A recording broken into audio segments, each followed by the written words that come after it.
Bonsoir. Bonsoir et bienvenue dans Qui veut gagner la mairie de Paris. Ce soir, nous recevons Chris. Bonsoir Chris. Ah, bonjour Jean-Pierre, Julien, comment allez-vous? Très bien, très bien. Commençons. Passons directement à la question pour le premier palier. Question très simple. En 2026, combien coûte le pass Navigo mensuel? Réponse A. 90,80€ par mois. Réponse B. 52. Réponse C. Dites-moi. Ou réponse D. La réponse D. C'est une bonne question, Vous êtes sûr que c'est une question pour un premier palier, ça? Parce que c'est pas... Ah, c'est une question assez simple si vous habitez à Paris. Ça pourrait être... J'hésite un petit peu entre la B et la C, entre 52 et... Dites-moi, je trouve que dites-moi c'est pas mal, j'hésite un peu, hein. Ouais, écoutez, je vais répondre... réponse... Attendez, vous avez encore les jokers, ne l'oubliez pas. Non, mais il faut que je les économise. Si je veux réussir à gagner la mairie de Paris, il va falloir que j'y aille au culot un minimum. Je vais répondre B, 52. C'est votre dernier mot? Et c'est mon dernier mot, oui. Très bien.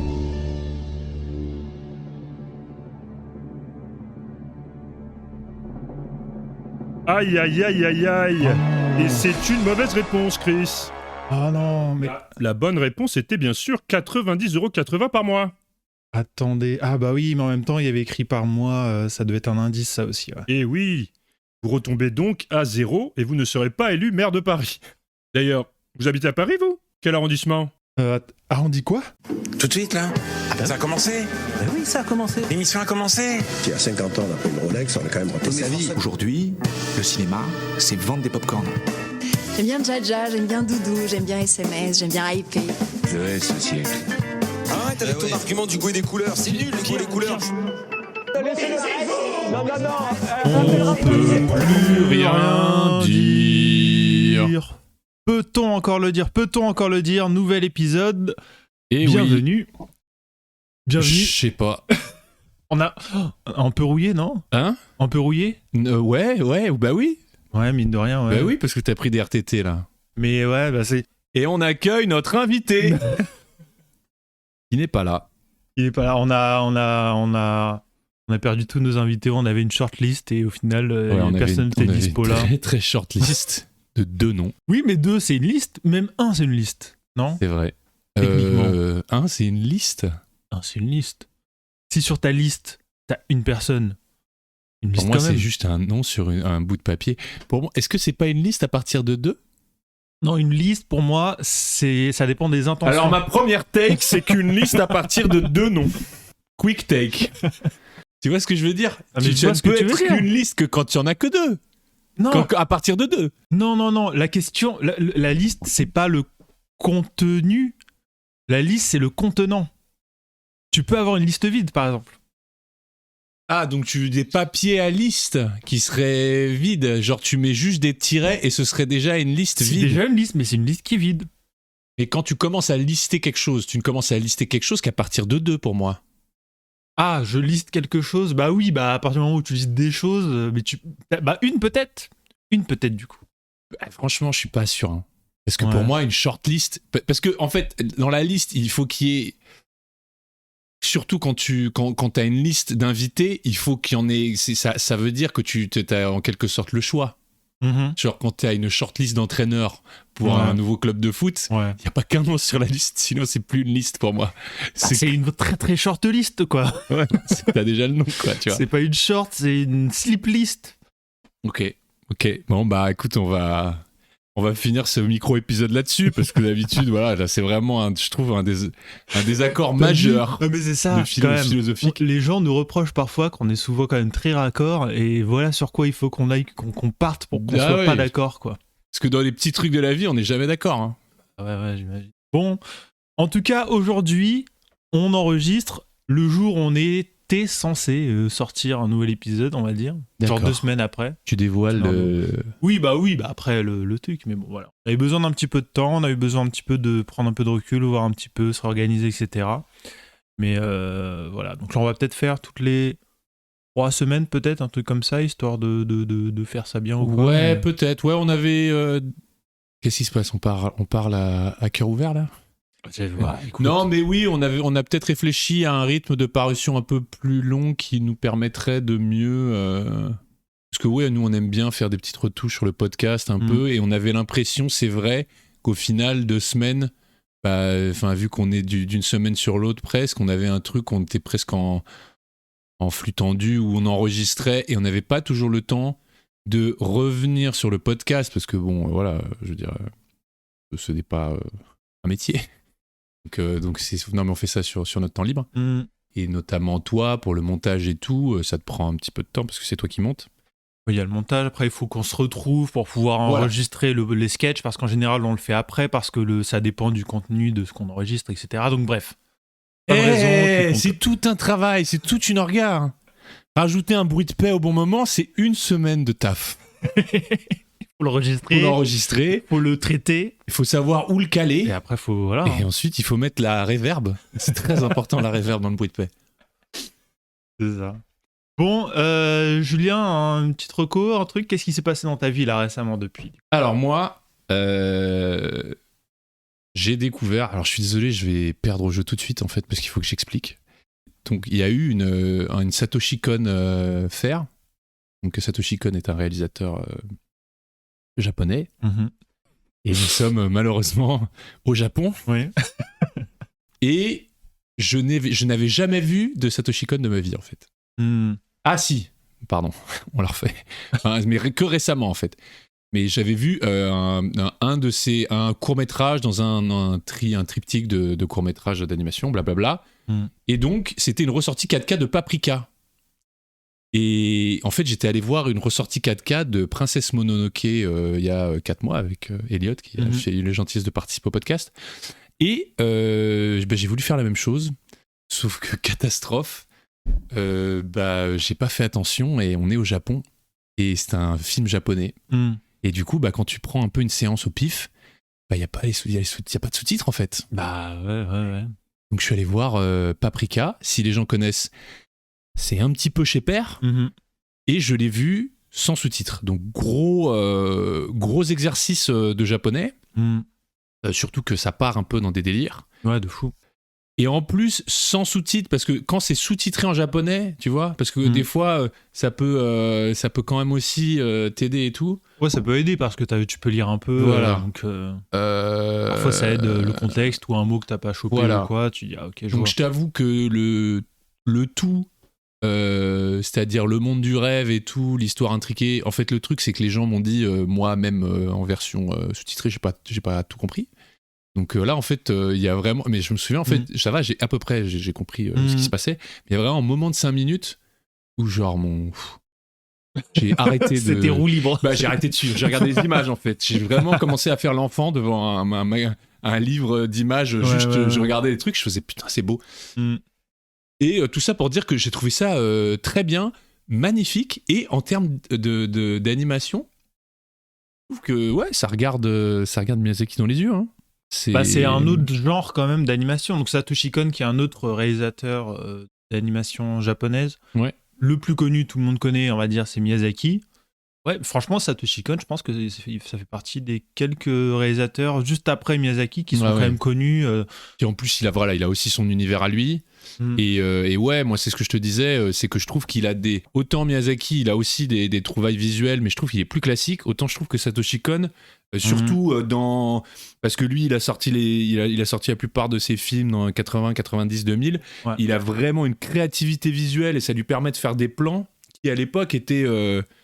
tu sais, c'est des trucs de caméra numérique et tout, et c'est hyper créatif visuellement.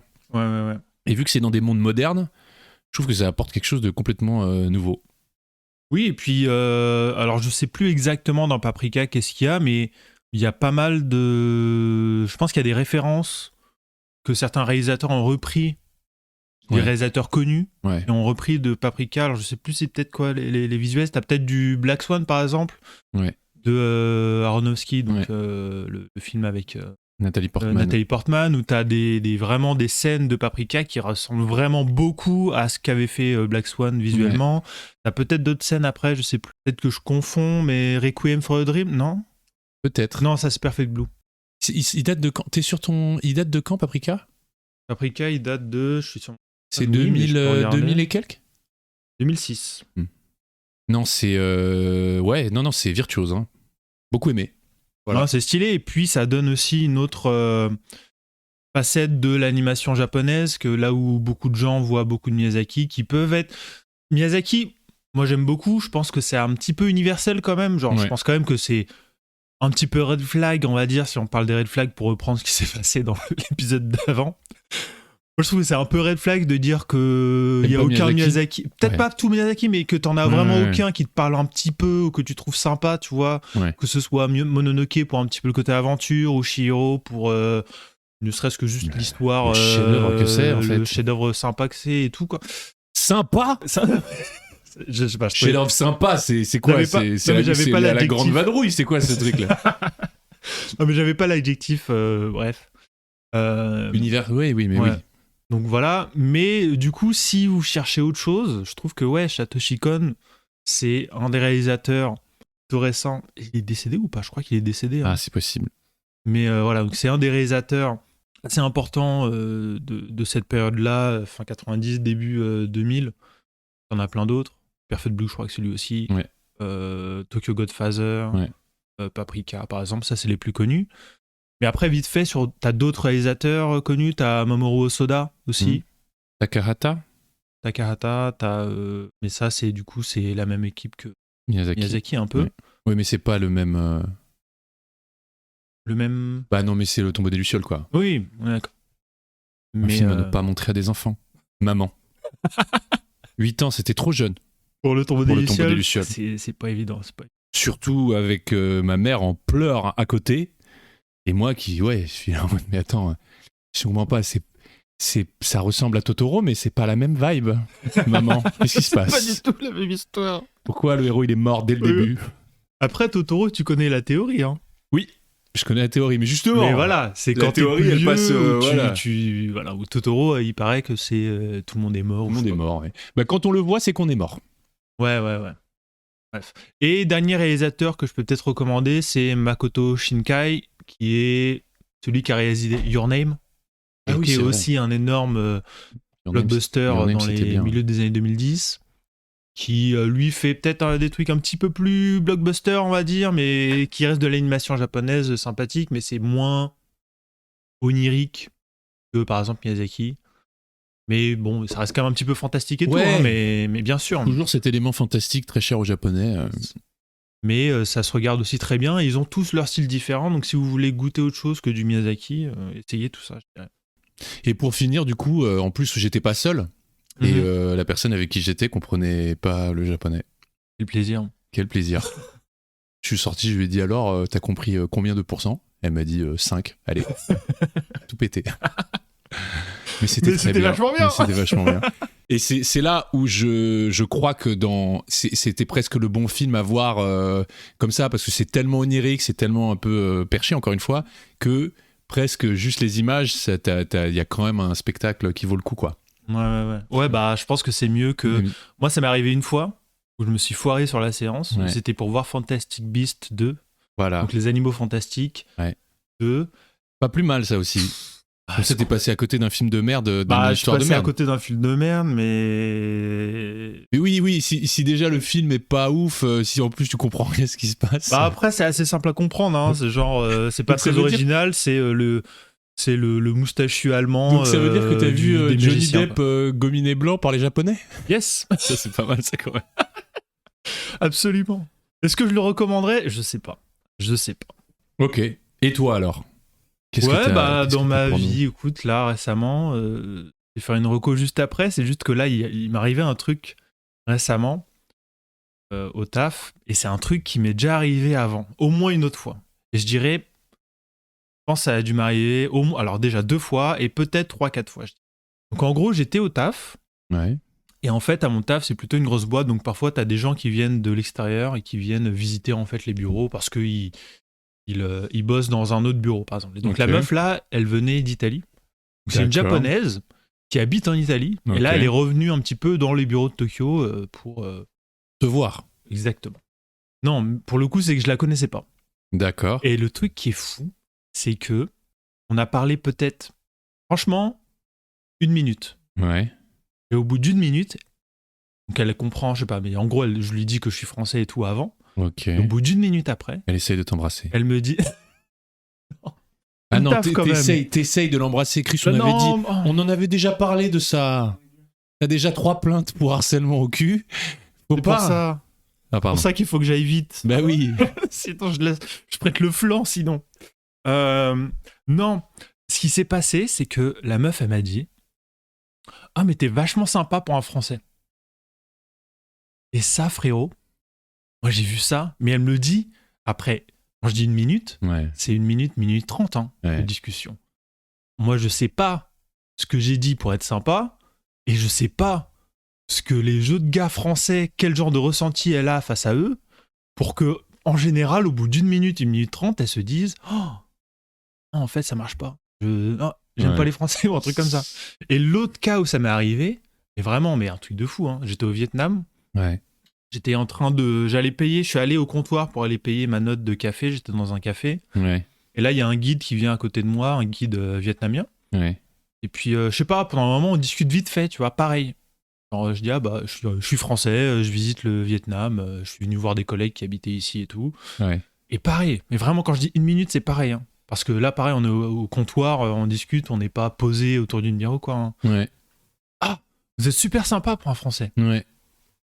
Bah écoute. Est-ce que t'as une idée Déjà, est-ce que quelqu'un t'a dit que c'était sympa? Ouais, moi ça m'est arrivé. En vrai, aussi bizarre que ça puisse paraître, ça m'est arrivé aussi. Je pense que c'est une combinaison de 2 trucs. Je pense que c'est qu'on a un niveau en anglais décent. Comparé à la moyenne française, je suis désolé de vous le dire, c'est un peu éclaté en général. Et je crois qu'on est... Alors, je pense que ça fait un peu longtemps qu'on n'habite plus en France et on a peut-être perdu cette... Je vais essayer de faire ça court. Il y a un truc en France où quand on connaît pas les gens, la politesse, c'est d'être un peu réservé et on peut paraître froid, surtout comparé à des Américains. C'est-à-dire que nous, même moi ou toi, je pense, qui sommes des extravertis plutôt, bon, bah moi, quand je connais pas quelqu'un, tu vois, dans un cadre de, je sais pas, même une soirée, quand on se présente, bon, ce serait un peu bizarre en France d'arriver et faire « Salut, je m'appelle Julien », tu vois ce que je veux dire. Ouais. Donc, le truc, c'est « Bonjour », tu vois, et c'est d'être un peu, je pense, un peu froid. Et en plus, on ajoute à ça une barrière de la langue, et ouais, il y a peut-être un petit truc de snobisme français, des Français qui reviennent beaucoup aux Français entre eux. Mais oui, ça m'embête un peu parce que tu vois de quoi je parle un peu, alors. Bah oui. Et parce que moi, C'est j'ai fou, quand hein. même beaucoup eu à subir l'image de merde que vous nous donnez à l'international, en fait, là. Vous tous, là. Enfin... Genre quand t'as fait dans tes voyages et tout ça, un petit peu, genre Ouais, t'as ressenti ou ça. les étrangers que je rencontre ici, il y a quand même ce truc, on n'est pas réputé pour être sympa, quoi. Pour des chic types. Ouais. Ouais, et alors, mais il y a un truc, il y a un vrai paradoxe par contre. Ouais. C'est qu'on garde cette répute un peu de merde. Et je crois qu'en fait, il y a une partie, on a vraiment, je pense, hein, on a une partie de brebis galeuse, je suis désolé, pas dans nos auditeurs, bien sûr, parce que vous êtes tous des gens géniaux. Magnifique. Mais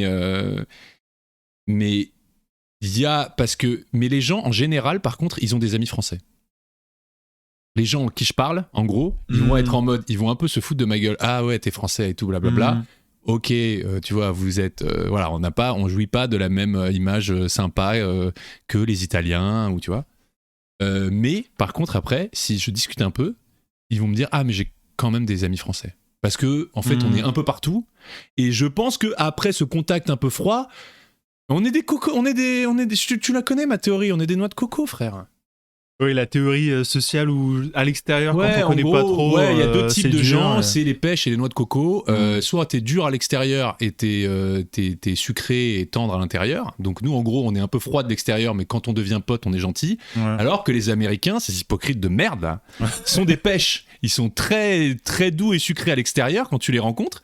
Mais ensuite, au milieu, il y a un noyau. Ouais. Voilà.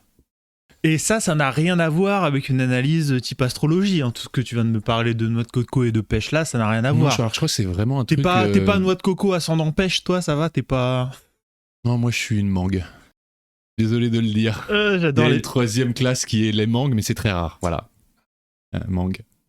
Mangue ascendant, je sais pas. Ouais. Non, mais non, parce que je crois vraiment que c'est un truc très basique de sociologue. Ouais.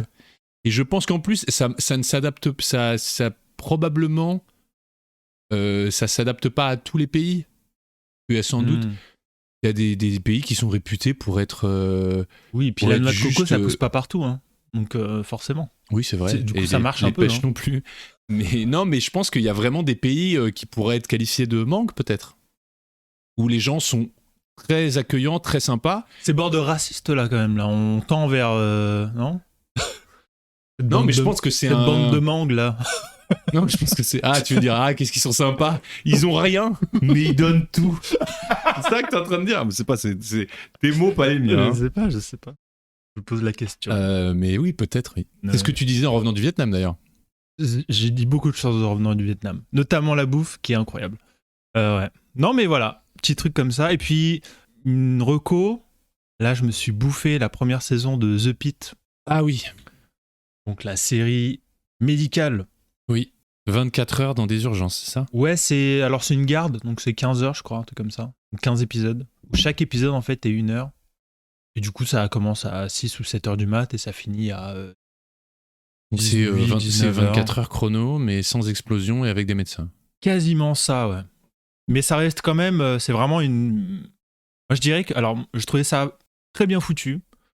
En fait, t'as tous les éléments de la série médicale que si t'avais aimé à l'époque, Doctor House ou Scrubs, des trucs comme ça. Potentiellement Urgence aussi, j'imagine. Grey's Anatomy, j'ai jamais regardé. Vu que l'acteur vient d'urgence. Yes, voilà.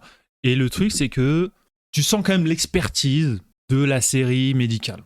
Tu sens quand même que ça fait des années qu'on fait des séries médicales. Oui, on est rodé, quoi. On sait comment en faire, on sait comment les patients ils peuvent devenir intéressants parce que tous les patients ils ont différents backgrounds, ils ont tous une histoire à eux, etc. Tu sens quand même que voilà, il y a eu une expérience de ça, même si ça devient un petit peu réverbatif au bout d'un moment parce que voilà, c'est toujours des nouveaux patients qui arrivent et puis c'est. Mais chacun a un petit peu des nouveaux backgrounds et forcément c'est en 2026 aussi, enfin en 2025 ou 2024 je crois la première saison. On va dire qu'il y a des thèmes qui sont un petit peu plus d'actualité, qui vont parler des minorités, ou qui vont parler de féminisme, ou qui vont parler de différents profils de personnes, en fait, tout simplement, de choses qu'on n'avait pas vues avant. Ouais. Et voilà. Et du coup, voilà, si vous cherchez votre série vraiment un peu petit confort, on va se mater 2 épisodes de trucs médicaux, et puis on va s'envoyer ça et ça va être bien. Je trouve que c'est une bonne série, c'est très bien foutu. Vachement bien écrit, c'est ultra humain. L'acteur est bon. Ouais, les acteurs sont tous très bons aussi. Et puis tous les personnages sont ultra bien caractérisés, en fait, je trouve. Dans le sens où, ouais, il y en a qui sont antipathiques, mais fait exprès. Et puis en plus, au fur et à mesure, tu apprends un petit peu à comprendre pourquoi ils sont comme ça. Bien sûr, ils ont du vécu. Voilà, il y a un truc comme ça, donc ça, c'est sympa. HBO ? HBO, ouais. C'est ça. Beaucoup de sexe aux urgences ? Non, mais alors, il y a du sexe. Ah, il y a du mais sexe. Littéralement, dans le sens des sexes. Pas. Ça, c'est ce que tu préfères. Ah, bah là, par exemple, je trouve que ça, c'est un truc qui est sympa. Il n'y a pas assez de sexe. Alors, je vais peut-être pas. Non, mais je vais donner un exemple. Je pense pas que j'ai déjà vu un vagin à l'accouchement de ma vie. Même à la télé, alors qu'on a déjà vu plein d'accouchements à la télé, tu vois, genre des scènes d'accouchement, que ce soit dans des séries médicales ou des choses comme ça. Là, t'as une scène où ils ont décidé de mettre. De filmer en quasi gros plan la naissance avec la tête qui sort du vagin de la personne, tu vois. D'accord. Est-ce que ça, pour moi, ça, c'est un truc de 2026 d'aujourd'hui, c'est ok, on peut le faire. Ouais. Il faut le faire. Ok. Il faut, entre guillemets, peut-être désacraliser ce truc-là, le rendre, bah voilà, une femme, c'est ça aussi. Et tout simplement montrer la réalité des choses, en fait. Montrer des vagins. Voilà. C'est ce que tu. Et j'en suis ravi. Plus de donc d'où la phrase que tu me disais, plus de vagins à la télé. Et le médecin. Le voilà. médecin. Tellement. D'accord. Oui. Mais oui. Non mais voilà, je conseille la série, c'est ultra sympa et pareil, ce genre de série en 2 épisodes, si vous aimez, vous allez savoir si c'est votre cam ou pas. À chaque fois, je dis, à chaque fois que tu... Non, Pluribus, tu me l'avais pas si bien vendu, mais ça, tu me le vends mieux déjà. Ouais, parce que je pense que vraiment ça, pour le coup, c'est entre guillemets universel. Ok. Tout le monde a déjà vu la série médicale, c'est juste que là, à mon avis, c'est très bien En foutu. plus, moi, j'aime bien les séries médicales. j'avoue. C'est très bien foutu, et puis il y a un format un petit peu pareil, je trouve que ça, c'est un truc de l'époque, c'est le but, c'est de faire un truc condensé. C'est Là, efficace, quoi. Donc voilà, donc là, vraiment, là, ça enchaîne. Oui, T'as c'est pas fini. trop... C'est fini, les trucs à la Doctor House où c'est des épisodes filler pendant 15. Je me demande vraiment comment je faisais pour regarder des séries comme ça. Dr 24 House, épisodes. t'avais un patient pour 45 minutes. Là, je pense que par épisode, tu dois en avoir, parce que là, c'est les urgences. Donc t'en as Puis 4, tu te rends compte qu'ils passaient les épisodes dans le désordre sur TF1. Ah oui, à un moment donné, ouais. Non, mais on en était là. C'est-à-dire que c'était une autre On s'en époque, fout, quoi. en fait. Ouais. C'est ça, non mais des fois, t'avais C'est ça. vraiment différentes saisons de suite, quoi. Ouais. C'est ça. Bon, le programme d'aujourd'hui, en termes de hot takes, Ouais. j'en ai une. Ok. Ça, Sujet ça tombe bien. sociétal. D'accord. Oui, c'est mieux. Qu'est-ce que t'as Moi, j'avais un react. Et pour ma take, je sais pas, j'hésitais entre 2 takes. On va voir. Bon, on verra bien. On verra en dernier. Allez. Je voulais vous poser 3 questions qu'on pose généralement, vous savez, aux candidats ou aux candidates à la mairie de Paris. Vous avez le droit de ne pas répondre, vous avez le droit de ne pas savoir aussi, mais vous n'y échapperez pas ce soir. Si je vous demande le prix du pass Navigo mensuel à Paris. Annuel 52. Non. Dites-moi. Non. Annuel 52. Bah, si c'était 52 € par an, ça ferait des heureux. Hein. Ah oui, ça dépend des enfants. 90,80 € plein tarif pour le pass Navigo. Plus facile, la deuxième. Le nombre de Ligue des Champions remportées par le PSG. Ne répondez pas, Alain. L'année dernière, déjà. Et je vais d'ailleurs ce soir au match au Classico. Ouais, c'est pas ma question. Combien de Ligue des Champions? Je sais qu'on l'a remporté l'année dernière. Et je m'intéresse de plus en plus. Vous pouvez me citer 3 joueurs du PSG? Difficile, mais je vous dirai ce soir. Alors, une fois n'est pas coutume, je vais commencer. Je crois pas commencer avant, déjà, je me souviens plus trop, mais d'habitude, je pense que c'est toi. Ou un react. Ouais, c'est vrai, c'est vrai. Mais vu que tu mets 12 ans à retrouver le react sur lequel tu voulais réagir... Oui, justement, on a un petit problème technique, écoutez, ça arrive. La régie, vous me trouvez ce truc-là? On n'a pas de régie, tu le sais très bien. Attends, faut que je fasse ma retouche maquillage. Un podcast sans vidéo. Ah oui, pardon. Je suis encore dans mon monde imaginaire, là? Encore une fois, Ah, pardon. encore une fois, vraisemblablement, mais bon. Alors, on va parler d'un sujet en partant de l'actualité. Bien sûr que non, Chris, tu peux pas te laisser dire ça. Non, mais je comprends que les gens veuillent un peu plus de sang et mais je pense que là, on va voir. Je pense qu'il y a moyen qu'on soit d'accord un peu, mais peut-être pas trop. Ok. Parce que je pense que t'auras des intérêts qui seront liés à ça, entre guillemets. Ah. Tu seras un peu mouillé peut-être dedans. Tu verras pourquoi. Bref. Alors, bientôt, là, peut-être dans 2 mois, je crois, c'est les municipales en France. Donc on va avoir... tu me regardes, genre tu te dis, ok, il faut que je devine de quoi il va parler ou quoi. Ouais. Je vois ton regard. Bref. Mon sujet n'est pas directement lié aux municipales, mais je vais expliquer ça. Donc, les municipales, c'est dans à peu près 2 mois, un truc comme ça. Il y a une personne qu'on connaît qui se présente pour les municipales, là. Connaît de vue, parce que la personne est connue. Ouais. Il se présente à Lyon, donc, et Jean-Michel Aulas. Ah. Ouais. Attends, on va où là? Je sais pas, mais on va pas parler de foot. On va pas parler de foot. Jean-Michel Aulas, c'est qui pour ceux qui connaissent pas? Je pense que si vous êtes de Lyon, probablement vous le connaissez. Ouais, ça, j'espère en tout cas. Mais sinon, Jean-Michel Aulas, c'était le président, on va dire historique de l'Olympique Lyonnais. Voilà, légendaire de l'Olympique Lyonnais, qui était le plus grand club de foot des années de 2000. Notre enfance, ouais. Voilà, années 2000. Je crois qu'ils ont peut-être fait une 7 d'affilée. Hein. Genre même Paris n'a pas fait ça, par exemple. Je crois que Paris a toujours un peu perdu le championnat une fois. Et ouais, bah oui, 3 fois. Fait avoir, 3 fois, ils se sont fait avoir. Ça. Donc, voilà, grosse perf de Lyon, etc. Et Jean-Michel Aulas... 90,80 € le ticket, le pass Navigo mensuel. Le PSG a remporté la Ligue des Champions une fois. Dembélé, Hakimi, Safonov. Voilà, c'est bon? Ah, et attends. C'est bon? Et la dernière question, il n'y avait pas une dernière question? Et le pain question au chocolat, ça coûte entre 1,30 et 1,40. Pardon. Mais... Je peux me présenter au municipal à Paris, c'est bon.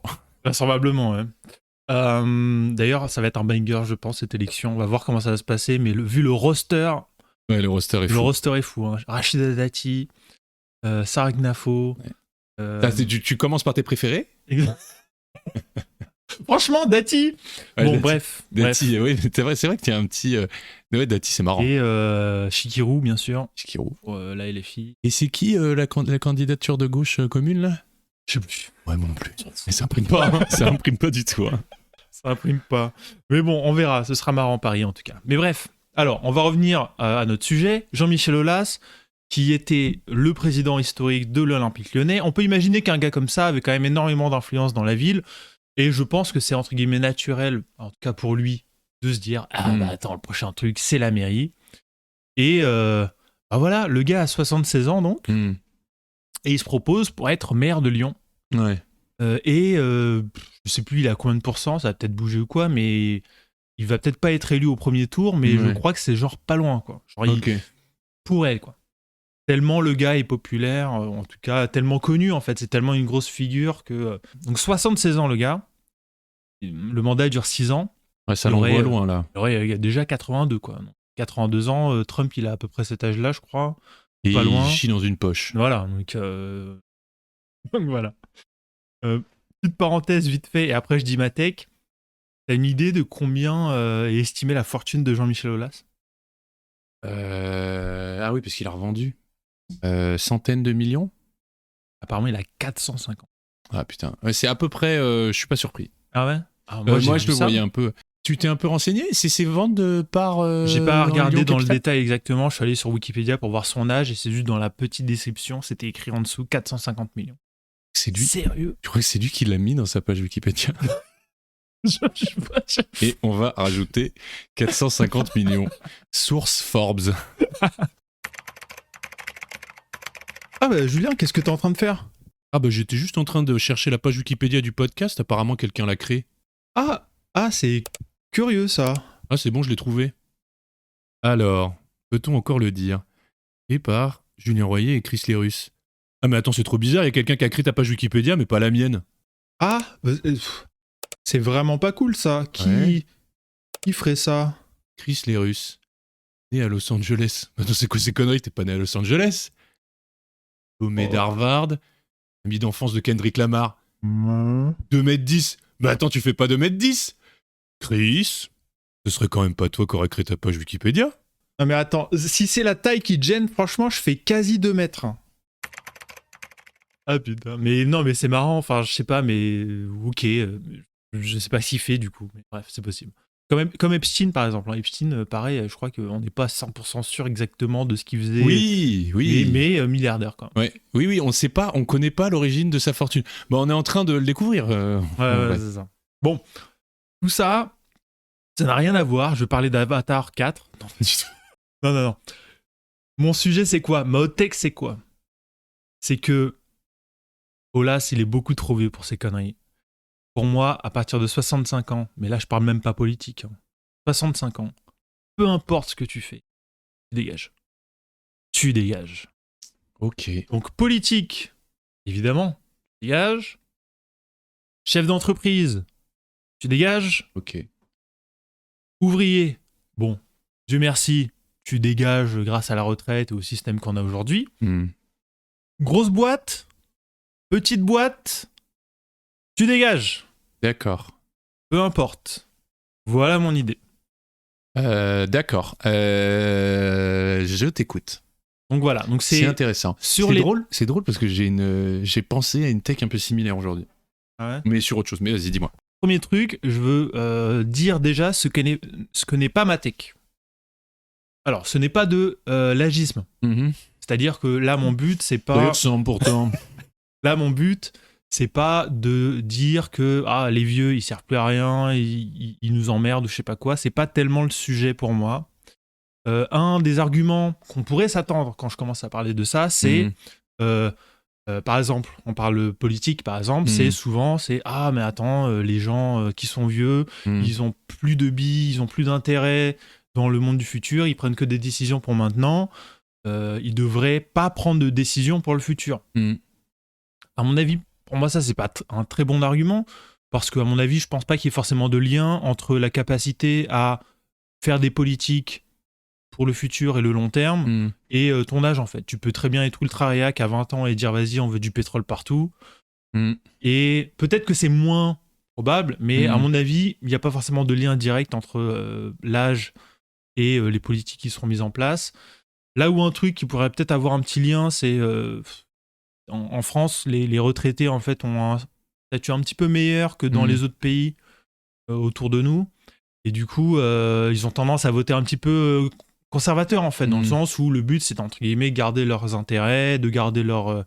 s'il y a la droite, par exemple LR qui dit on va augmenter les pensions ou les garder au même niveau, en tout cas essayer de garder un bon rythme un bon cadre de vie pour les retraités, je peux comprendre que tout simplement ils votent dans leurs intérêts, tu vois, admettons.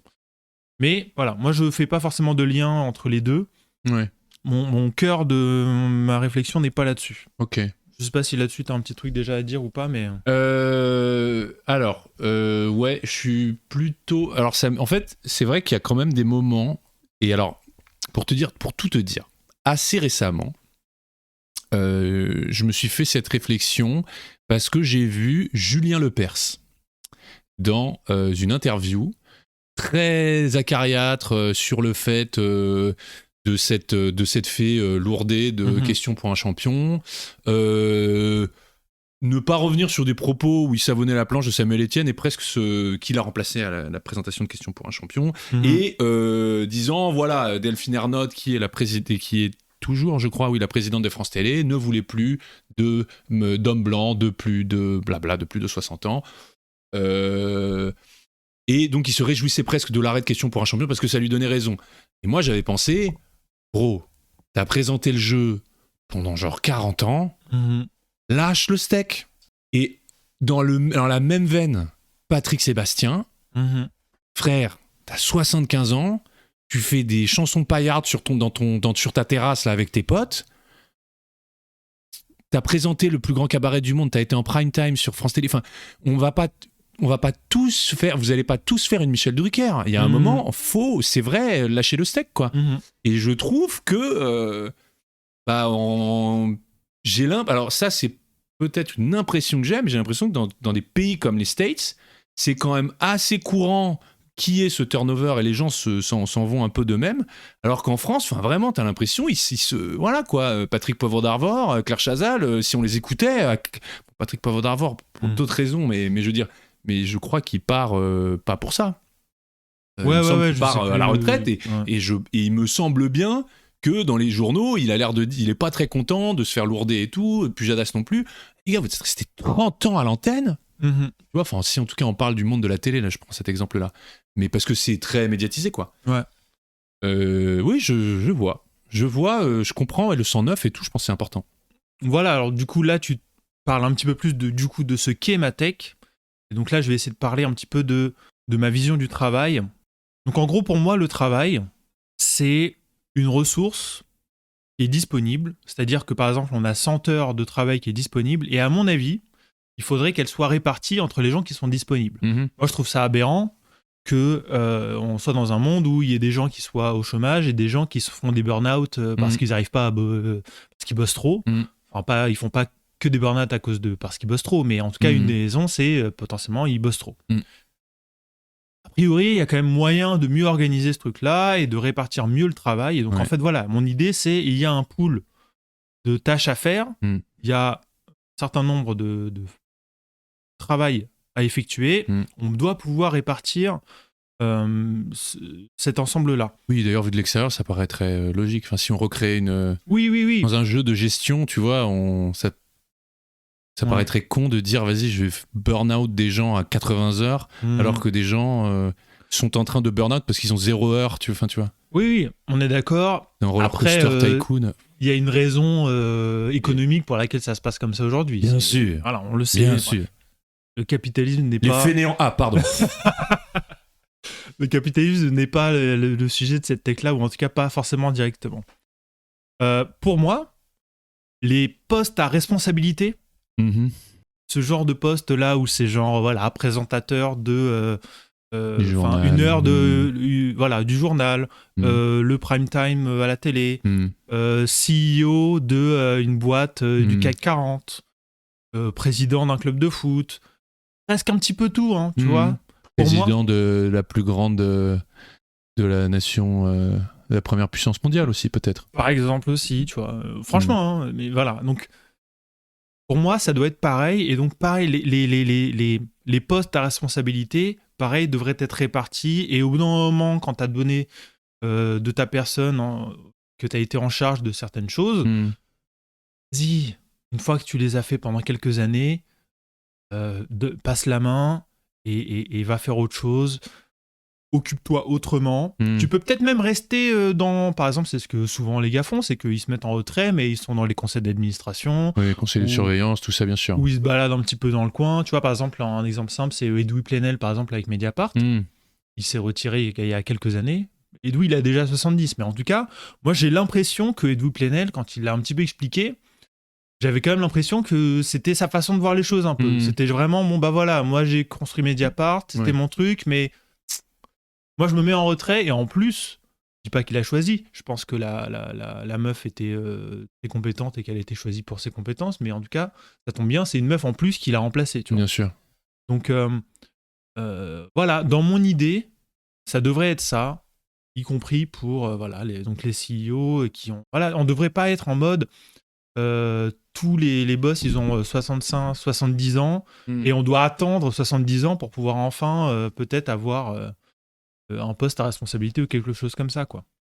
Laissez la place. Ouais, non, mais je vois, je comprends, et moi je trouve qu'en plus, ça rejoint un peu ma take que j'avais sur le Japon, et sur le fait que je trouve que c'est un gros problème. Je sais pas si c'est quelque chose que si c'est une vision aussi que tu as développée ici. Parce que je trouve qu'un des gros problèmes ici, c'est que le décalage du départ en retraite, la volonté de ces gens de ne pas partir en retraite, ça fait que souvent dans les hautes sphères, dans les boîtes japonaises traditionnelles, c'est des vieux en fait. Et ça a un effet. Alors ça a un effet sur, bien sûr, une espèce de plafond de verre que tu atteins quand tu as moins, même si tu es très compétent, quand tu as moins d'un certain âge, parce que c'est beaucoup des promotions à l'ancienneté. Et je pense que moi, c'est la principale raison cachée de le Japon, c'était le futur dans les années 80 et ça l'est plus aujourd'hui. Au-delà de la démographie, de tout ça, c'est que ces gens-là, du baby-boom, en fait, le fait que ça a été une société qui a été très jeune dans les années d'après-guerre, 60, 70, 80, où je pense qu'en fait, l'abondance de places, l'abondance de trucs a poussé l'innovation, a poussé des gens qui ont dû monter très vite. Mais ensuite, ces gens-là, en fait, la machine s'est bloquée, quoi. Il y a eu des crises, la situation économique du Japon a grippé, et en plus, ces gens-là ont arrêté de bouger, en fait. Et donc, la société, c'est en quelque sorte, le monde de l'entreprise, c'est en quelque sorte enraciné sur ça. Et aujourd'hui, tu as des process qui évoluent pas, parce qu'en fait, moi, je le vois très bien quand tu vois dans l'IT, c'est que tu proposes des espèces d'innovations. Alors après, je suis pas là pour dire c'est forcément bien ou pas bien, mais en tout cas, il y a vraiment un truc ça intéresse des gens qui sont à un niveau managérial et tout, qui ont entre 30 et 40 ans, mais plus tu vas monter au chef de service, au président de la branche. Et là, tu as affaire à un gars de 60 ans, voire de 70 ans, parce qu'on est au Japon. Et lui, là, tout d'un coup, il comprend pas. Lui, il va venir t'expliquer que mais nous, ça fait 30 ans qu'on fait des choses comme ça. Ben oui, mais c'est peut-être en partie une partie du problème, tu vois. Donc ouais, je vois, ouais. Enfin, je vois en tout cas comment, au-delà du fait de... Enfin, je suis aussi d'accord dans un truc d'organisation du travail et tout, mais en plus, je trouve que ça a des effets concrets sur la société, de pas vouloir... c'est pas du dégagisme, mais oui, c'est un moment, en fait, dans un fonctionnement naturel de société, au Moyen-Âge, vous seriez déjà mort, voilà, c'est tout. Non, mais c'est ça, voilà, c'est tout simplement, voilà, le 109, vous avez eu votre temps, à un moment donné, peut-être, juste dites-vous, peut-être que je peux aller voir autre part et faire autre chose, parce que les seuls cas où, pour moi, allez, vas-y, t'es vieux, tu peux rester, entre guillemets, c'est si vraiment c'est ta boîte, mais quand je dis c'est ta boîte, c'est que t'es tout seul là-dedans. Oui, t'as un restaurant, quoi. Ouais, mais même par exemple, voilà, c'est un truc Des familial. Là, c'est limite un truc familial ou un voilà, truc comme ça. c'est des trucs dans le genre, Ou bien un sûr. artisan, bon, bah, si l'artisan, c'est sa vie, entre guillemets, et qui fait son truc, il n'y a pas de problème, tu vois, continue. Et à partir du moment où même t'es 4-5 personnes et que. Qu'il y a une raison sociale. Qu'il y a un truc, voilà, en général, je pense que déjà à 70 ans, t'es déjà là en train de regarder un peu à gauche, à droite, de valider des trucs, entre guillemets, mais la personne qui est en dessous de toi pourrait, je pense, probablement. Alors après, faut voir, ça dépend des boîtes, je pense, hein, mais pouvoir. Ou en tout cas, peut-être que tu devrais préparer le truc pour que cette personne prenne ta place au bout d'un moment et dise vas-y, c'est ton bébé maintenant et à toi de gérer, quoi. Et puis t'aspires du salaire, et un gros salaire en plus. Pour rester dans un truc très factuel, en général, bon, à l'ancienneté, t'étais à un moment où en plus tu captes une grosse partie de la masse salariale, alors que t'es plus forcément la personne qui même dans un truc un peu droitard, il y aurait une valeur ajoutée on gagnerait dans un fonctionnement un peu sain c'est parti. Oui, à retirer la personne qui coûte le plus et qui en plus a priori est là pour dire oui ou non sans forcément. Bon, je dis pas qu'ils font rien, ça je sais pas, tu vois, mais bon, on peut en douter, je sais pas, peut-être, je sais pas. Bref. Et l'autre partie peut-être, mais ça c'est peut-être la partie la plus simple, j'aurais dû en parler avant, mais évidemment au niveau politique, quoi. Politique, avec les sénateurs qui sont là depuis je sais pas combien d'années, avec les maires qui sont là depuis je sais pas combien d'années, avec les présidents de clubs de foot qui sont là depuis je sais pas combien par d'années. exemple, tu vois. Parce que les bonnes années, parce que si tu prends l'exemple d'Olas, pour faire rapide, c'est quand même les bonnes années d'Olas, c'est pas ces dernières années, quoi.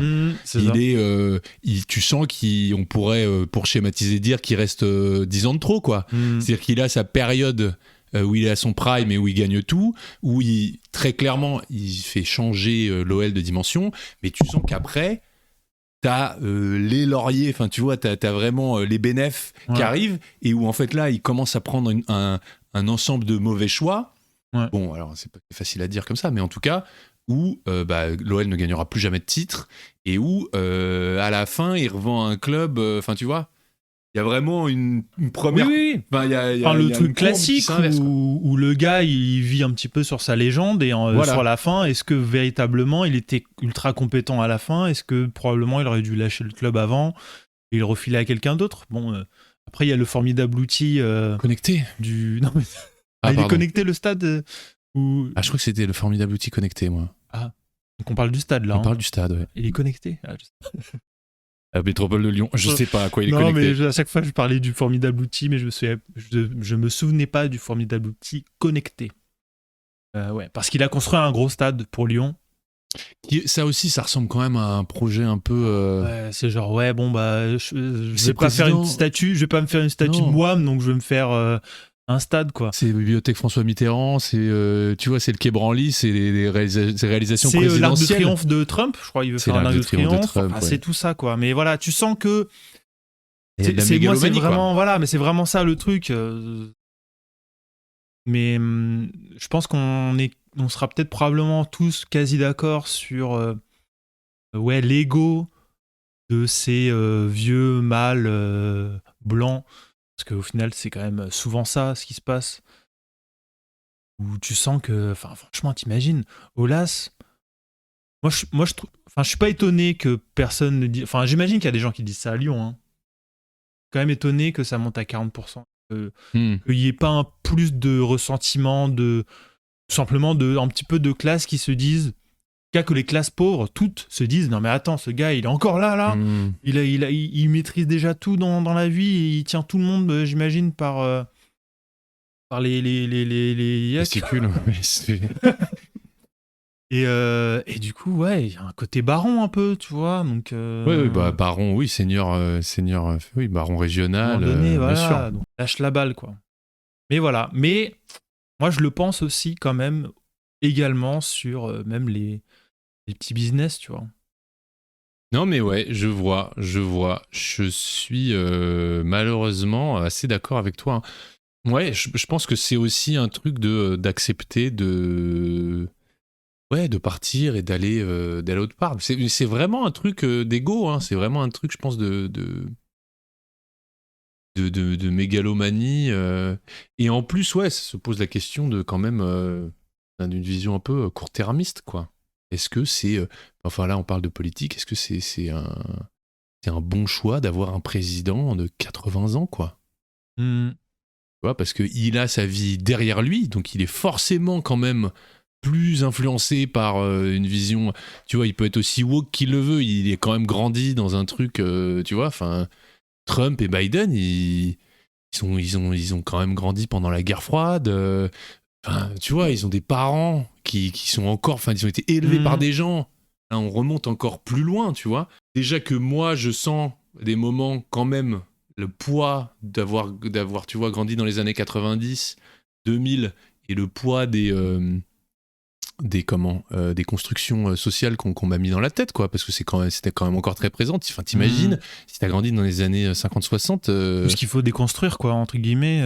Bah ouais, et que t'as été élevé par... Enfin, moi, je prends l'exemple de mon père. Donc, il a grandi dans les années 50-60, et il a été élevé par quelqu'un qui est né en 1918, quoi. Et c'est l'âge, il est un peu plus jeune que Trump. Il est plus jeune que Trump. Donc Trump a été élevé par quelqu'un qui est potentiellement né avant la Première Guerre ou pendant la Première Guerre mondiale. Quand même fou. Des fois, on a du mal à se figurer la frise de l'histoire. On a l'impression que 14-18... C'est pas si loin que ça. L'arrière-grand-père, il est né quand? C'est pas si... Enfin, c'est loin, hein, mais c'est pas si loin que ça en termes de différence d'époque, quoi, vraiment. Mais pour te donner un tout petit truc, donc le grand-père de mon grand-père, il a construit les pyramides d'Égypte, je crois. Mais faut pas le dire, ça. Non, mais il a combattu sous Napoléon III. Contre les Prussiens. Oui. Non, mais c'est dingue quand même. Et mon grand-père thank you for his service. Lui a parlé. 7 ans à l'époque, c'était au tirage au sort, 3, 5 ou 7 ans de service militaire. Il a perdu au dé. Il a tiré 7 ans, frère. Ah ouais, mince, incroyable. Capturé, juste pour dire, donc 3 ans de guerre contre la Prusse, défaite, capturé 2 ans prisonnier de guerre, il revient, il lui reste 2 ans, au lieu de dire, bon, vous avez été prisonnier de guerre, on vous relâche, non, envoyé dans les colonies pendant 2 ans. Enfer. T'imagines, tu pars à 20 ans, tu reviens, t'as presque 30 piges, enfin, c'est un enfer. Non, mais c'est chaud. Une autre époque. Hein. Voilà mon idée générale. Donc, Olas dégage, j'ai envie de dire. Ok, non, mais idéalement... Moi, j'aimerais que les gens dégagent d'eux-mêmes. Hein. Ouais, mais donc, toi, ta limite, c'est quoi? 65? Ouais, je mets 65 parce que ce soit pour tout le monde et que c'est grosso merdo, on va dire, à peu près l'âge de la retraite où laquelle les gens vont partir, tu vois. Et ça concerne vraiment aussi tout le monde, quoi, genre les professions libérales, les médecins et tout. Mais les médecins surtout aussi. Hein. Ouais. Parce que les médecins, pareil. Défend, hein. Les médecins, les vieux médecins, ils sont plus trop à la page. Ils sont là, ils ont les meilleurs emplacements, ils gardent leur patientèle et tout. C'est pas les meilleurs en général. Hein. Oui, et puis... compliqué, hein. Enfin, on parlera peut-être un jour des médecins, mais c'est compliqué. C'est compliqué. Oui. Donc, pareil, hein, pour moi, mais voilà, les médecins, pareil, pour moi, mais parce qu'ils sont arrivés tard. 70 balais, c'est quand même 70 balais, parce qu'ils sont arrivés tard sur le marché de... Ouais, bah... C'est en gros, c'est ça, c'est 40 ans, 40 annuités, puis tu dégages, quoi. Écoute, envoie-les-moi, je regarderai moi-même, je ferai l'auscultation au cas par cas et je dirai s'ils sont prêts à partir ou pas. Et le réflexe, là, dans le genou, vous l'avez? Bah, ça dégage. J'ai. Donc, mes parents peuvent aller se faire foutre, alors. Mais est-ce que... Non, mais c'est surtout... Tes parents ont quel âge? Mais ma mère, elle a 65. Ah, donc ça y est. Mais elle est à la retraite? Ça y est. Chantal. Ouais. J'ai vu que vous avez commencé à nous suivre sur les réseaux. Ouais. Bienvenue, mais au revoir, du coup. Mais au revoir, mais ça tombe bien, elle est déjà à la retraite. Et donc, je vous supprime du compte Instagram aussi. J'ai vu le RER arriver, j'ai vu tous ces noirs et tous ces musulmans qui sortaient, ces arabes, en fait, c'est des gens qui avaient des têtes que j'avais pas l'habitude de voir parce qu'à Nancy, j'étais la seule de mon école avec ma sœur à avoir cette tête-là. Et j'ai vu plein de gens sortir, j'ai fait j'ai pas pu m'empêcher d'avoir un peu peur parce que j'avais pas l'habitude. Bah, du coup, tu me parlais de ma daronne là, mais ton daron, lui, par contre, il bosse Oui, encore. Hein, oui, non mon daron fait de la résistance, oui. Et tu l'aurais renvoyé à la retraite il y a bien longtemps, du coup. Ah ouais. Ouais, parce qu'il a 75 ans. Mais dans ton plan de détestation de la vieillesse, parce que mon daron est pas tout seul. Il a une toute petite entreprise, mais il est pas tout seul. Mais d'ailleurs, là, ça y est, il commence à passer pas l'arme à gauche. Il commence à passer le flambeau. Ouais. Non, mais ouais, ça se défend. Est-ce qu'il n'aurait pas pu prendre un rôle un peu plus d'observateur et il travaille avec des gens compétents d'ailleurs, parce qu'il travaille majoritairement avec des femmes. L'édition est un milieu très féminin. Donc ouais, moi je pense qu'on aura en tout cas clairement, ça aurait pas fait faillite s'il avait passé les rênes plus tôt, je pense. Ouais. Bon, après, moi, je veux pas créer de problème, hein. Non, mais tu m'as dit plusieurs fois que tu détestais mon père. Le fait que tu fasses une take qui l'attaque quasi personnellement. Totalement. Je l'ai jamais rencontré en plus. C'est vrai. Mais bon. Bref. Mais d'accord. Bref, mais d'ailleurs, ça m'amène. C'est une transition intéressante parce que mon père il est quelqu'un d'assez, il n'est pas particulièrement conservateur, mais il a des côtés un petit peu vieux jeu. Et ça donne à une pratique que je trouve on devrait une pratique sociale, hein, une pratique, pas de pratique, attention, non, parce que ton sourire lubrique là quand j'ai dit pratique. Le nudisme, non, pas du tout. Ouais. C'est rigolo, des gens nus. Oui, des gens nus. C'est Chris, rigolo. Oui. Vous pouvez mettre un caleçon d'ailleurs, Chris, on en a déjà parlé dans l'épisode d'avant. Oui, donc je voudrais passer un court extrait. On va parler de vouvoiement. Oui, mais toi, tu étais trop jeune, t'étais pas là pour savoir quand vous avez cautionné quel massacre. Vous avez cautionné le massacre. Il a perdu ses moyens, c'est non, terrible. Je te tutoie quand je veux. Non, je ne vous permets pas. Ah, mais ça, tu permets ce que tu veux. T'as 25 non, je ne vous ans, permets moi j'en pas. ai 80, je te permets de me tutoyer. Si t'as pas envie, et si t'en as envie, tu le fais. Ok, ça m'est boomer. complètement Non, égal. mais ok, boomer, que voulez-vous que je vous réponde Oui, de mais plus? moi, je suis très bien Vous avez en tant cette que espèce boomer. de condescendance Non, arrogante. c'est pas Je vous donne des arguments, je vous donne non, des chiffres. c'est pas des Et arguments. je reviens, je ne vous permets pas de me tutoyer. Mon petit. Ok, boomer. Mon petit chouchou. Ensuite, Oh là là. Daniel Cohn-Bendit qui me dit ça, je sais pas parce que je suis jeune que vous pouvez vous le permettre, on sait très bien ce qui se raconte sur vous à ce sujet. Donc, je vais... Ok. Alors, donc on vient d'entendre Louis Boyard et Daniel Cohn-Bendit. Yes. Et donc, alors Louis Boyard est si vous ne le connaissez pas, c'est un député La France Insoumise. Et plutôt jeune, qui doit avoir, franchement, il doit avoir 25, 26. Il est plus jeune que nous, il est très jeune. Il a 25, 26, ouais, c'est ça, je pense. Me le dis si je te fais chier. Non, c'est bon. J'avais pas mis mon portable en je t'en prie, je déconne. Et en face de lui, Daniel Cohn-Bendit. Daniel Cohn-Bendit, grande personnalité de mai 68, qui vivote là-dessus depuis ça, de surnom Dany le Rouge, ancien mec de gauche. Alors je sais pas si ce sera dans l'extrait. Bon, si on mettra tout. Il s'est un petit peu relancé avec Europe Écologie Les Verts. Il y a une dizaine d'années où il avait un petit peu lancé le truc, on va dire. Voilà. Daniel Cohn-Bendit a une particularité, c'est qu'il tutoie tout le monde, tout le temps. Et je trouve ça horrible. Et il y a quelque chose, moi je trouve que le vouvoiement, c'est très important. Alors, c'est ça ta take. Ma take, tu l'as dit c'est clairement. que je ne veux pas qu'on se retrouve dans une société où on arrête de vouvoyer les gens. Je veux qu'on continue à vouvoyer les gens. Donc j'imagine que pour ce trou du cul de Daniel Cohn-Bendit, le tutoiement, c'est mettre tout le monde sur une espèce de pied d'égalité. Ça doit être vraiment un vieux truc de 68 arts à la con. Alors, je vous verrai peut-être aux petites fins de phrases que j'ai sur Daniel Cohn-Bendit, tout l'amour que je porte pour le personnage. Et que, voilà, lui il veut abattre tous ces vieux adages et tout, machin. Mais tout ce que ça fait pour lui... alors, il m'a toujours énervé dans ce qu'il a fait. Je trouve sa posture ridicule. Sur quasi tous les sujets. Sur quasi tous les sujets, et le fait qu'il tutoie est vraiment une attitude que je trouve horrible. Alors déjà, premier truc, c'est que je trouve que c'est irrespectueux. Et pourquoi je le passe déjà, il est connu quand même pour avoir eu des moments où il insulte des gens sur des plateaux, voilà. Mais il traite quelqu'un de connard, je sais plus quel élu, sur un plateau il y a 4-5 ans. Donc en plus, c'est quelqu'un... c'est pas Mélenchon ? Parce que je crois pas que ce soit Mélenchon. Ok. Parce que moi, je me souviens d'un extrait où peut-être... je sais plus. Connard. Vraiment, ils se prennent le chou et il en vient parce que du coup, il est déjà tellement dans un... Il est déjà tellement dans une forme de vulgarité avec son tutoiement que, en fait, il passe les stades très vite. Ouais. Donc, déjà, de base, on ne se connaît pas, on se vous voit.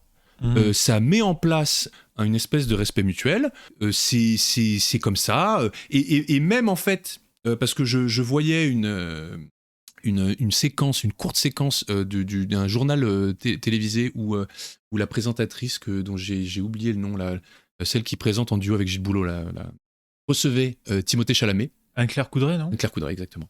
Elle recevait Timothée Chalamet et c'était un behind the scene, et en fait il disait est-ce que je peux Timothée Chalamet lui demandait est-ce que je peux te tutoyer, elle disait oui on peut se tutoyer, pas de problème, par contre tu verras, au moment où l'interview commence, je vais recommencer à te vous voyer, toi tu fais comme tu veux mais je vais recommencer à te vous voyer.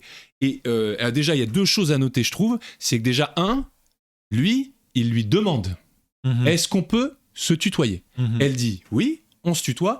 Moi, ça, à partir de ce moment-là, déjà, ça me pose pas trop de problème. Même si, demander très vite à la personne si on peut se tutoyer, ça peut poser un problème pour moi. Parce que, justement, le problème, c'est que c'est difficile de dire non. Ouais, tu forces un petit peu la proximité. Exactement. Ce qui, dans ce cadre-là, Timothée Chalamet, que je trouve sympathique et tout, lui, vraiment, il arrive sur un truc c'est plus, il est un peu timide, il fait, voilà, est-ce que je peux te tutoyer ? Et elle a l'air de pas le prendre mal, enfin voilà. Donc moi, ça me pose pas trop de problème, et surtout dans un cadre comme ça, c'est un peu informel, pas de problème. Oui, puis Chalamet aussi, c'est pas, enfin, il parle bien français, mais c'est pas non plus son langage natif. Voilà, donc en plus, ça c'est un point intéressant, c'est que moi, je me fais tutoyer par quelqu'un dont le français n'est pas la langue maternelle, ça me pose pas de problème. C'est un petit peu compliqué quand t'es anglophone en plus, vu qu'eux ils ont pas ça. C'est peut-être un petit peu compliqué de penser à passer à la deuxième personne du pluriel qui n'ont pas, donc enfin tu vois. Donc je peux comprendre, mais entre français, je trouve ça important de se tutoyer, et encore plus dans le monde professionnel. Il y a quelque chose que je déteste, c'est cette nouvelle forme managériale qui consiste à tutoyer tout le monde, quel que soit son poste dans l'entreprise. Et franchement, moi en tout cas quand j'étais en France, je trouve ça normal. Je trouve ça normal de tutoyer des gens qui sont au même niveau que soi et qui ont à peu près le même âge, ou en tout cas qui ont le même niveau. Mais je m'attache toujours à vous voyez les gens qui sont au-dessus de moi. Parce que, au-delà d'être une marque de respect, pour moi, ça met une distance. Et je trouve qu'il y a un truc dans la com, même, je pense, un peu dans l'IT, tu vois, par exemple, ou dans ces nouveaux, un peu, ces secteurs un peu nouveaux, où on essaye d'avoir l'air cool et branché, et où on va avoir tendance à tutoyer tout le monde. Et si tu tutoies ton patron, ça veut pas dire que tu sors d'un rapport de dominant-dominé avec lui. C'est juste que tu l'enrobes une espèce de coolitude qui, pour moi, n'a pas sa place. Parce que pour moi, en plus, si tu veux, le tutoiement, ça veut vraiment dire que je range quelqu'un en général, mais quand je vais commencer à tutoyer, c'est vrai que vous voyez quelqu'un du même âge que soi dans un cadre un peu informel, c'est un peu bizarre. Mais en tout cas, dans un cadre professionnel, à partir du moment où je commence à tutoyer quelqu'un, c'est quand même que je le laisse rentrer. C'est une forme de, tu vois, de proximité que j'aimerais en fait pouvoir filtrer. Et le vouvoiement, ça crée une distance que je trouve importante. Je trouve que tout ça, on l'entend dans le court extrait qu'on a passé avec Cohn-Bendit qui fait tout ce qu'il faut pas faire. C'est-à-dire qu'il est face à quelqu'un de plus jeune que lui. de beaucoup plus jeune que lui. Lui, il a beaucoup plus de bouteilles et le jeune le vouvoie. Le jeune essaye de rentrer. Donc déjà, il essaye de mettre de la distance. Il essaye de mettre une forme de politesse et de respect. On est sur un plateau télé. Ouais. Et il essaye de se mettre, parce qu'en plus, ça peut donner un peu de légitimité. Il a 25 ans, il est face à quelqu'un qui était déjà politique quand il est né. Donc forcément, en termes de légitimité, même de violence symbolique, il s'en prend plein la gueule. Il est plus entouré de gens de l'âge de Cohn-Bendit. En plus, tu vois, ça revient un peu. Les gens à la télé, ils ont un certain âge. Franchement, Louis Boyard, quand tu le vois à la télé, il fait presque tâche. Il est là, tu le vois qu'il est jeune. Il parle pas de la même manière. Il a l'air beaucoup plus jeune. Il est beaucoup plus virulent sur d'autres sujets ou quoi. Voilà, même de tête, tu sens qu'il a un visage encore poupin. Et ouais, c'est vraiment ça. Poupin. Jean-Pierre Papin, plein de choses. Est-ce que c'est votre pain ? Je ne sais pas. Eh oui, parce que c'est très jeune, c'est pour ça. Est-ce que c'est votre pain ? Un pain. Non. Ah, tu l'as pas, c'est pas non, je l'ai pas du tout. C'est une expression pour dire, je crois, c'est ta cam maintenant, tu dis c'est mon pain. Ah, c'est mon... Ah, ok. Ah, vraiment, t'as la zéro ? Ah, genre, c'est une expression récente, c'est une expression récente. Genre, les gens disent, ah ouais, mais ça, c'est mon pain. Ouais. Ah ouais, j'aime bien. Voilà. Moi, je dis, c'est ma cam, quoi. Ouais, je sais, nous on a 30 et quelques. Un gros drogué de zinzin, quoi. Ouais, c'est ça, mais t'en as déjà fait part d'ailleurs dans ce podcast. Oui, je sais. Donc, et tu vois, je trouve qu'il y a vraiment un malaise où, si tu veux, il lui refuse tout ça et ça devient presque une agression. Là, oui, mais je suis d'accord. Là-dessus, je suis d'accord. C'est. Alors, le truc, c'est que moi, au départ, en tout cas, et peut-être que tu reviendras dessus après, je sais pas, mais. Moi, dans ma tête, au tout départ, quand j'ai entendu ça, tu sais, moi, la langue française, je veux tout libérer, je veux libérer les énergies, finalement, je sais. Tu vois. Donc, il y a un truc en moi qui me dit quand même, oh là là, mais j'ai l'impression que le vouvoiement, un peu lourdingue, et puis pareil, on se pose des questions, souvent on se dit, on se voit pas, un truc. Tu sais, parfois, t'as des situations où la personne va continuer à vous voyer, mais l'autre, elle dit, non, mais je te jure, tu peux me tutoyer. Par exemple, typiquement, des parents, enfin, des beaux-parents, des trucs comme ça, les gens commencent à faire, ah, t'es sûr, je sais pas. Ouais, dans ma tête, il y a un truc où je me dis, vas-y, j'ai quand même envie de me débarrasser de tout ça. Après, oui, dans ce cadre-là, par contre, là, je suis 100% d'accord avec toi. En tout cas, ouais, dans la façon dont le jeu est joué aujourd'hui, dans la méta de la politesse et des discussions mondaines, oui, le vouvoiement, je pense, est important. Par exemple, sur un plateau télé comme ça, là, je pense que ça me semble clair. Si la personne en face te dit, je te vouvoie, moi, voilà, tu dis, ok, pas de problème, on met une distance, je vous vois, et je pense que, ouais, t'as raison dans le sens où, ouais, en tout cas, ça a une utilité sociale. Ça a une utilité sociale qui est évidente pour moi. Là, comme ça, là, dans ces situations-là, je le vois, il n'y a pas de problème. Après, sur le truc des rapports de domination, parce que, à un moment, tu parlais un petit peu du travail et du fait que les gens se sont mis un petit peu à se tutoyer, en fait, dans les nouvelles boîtes.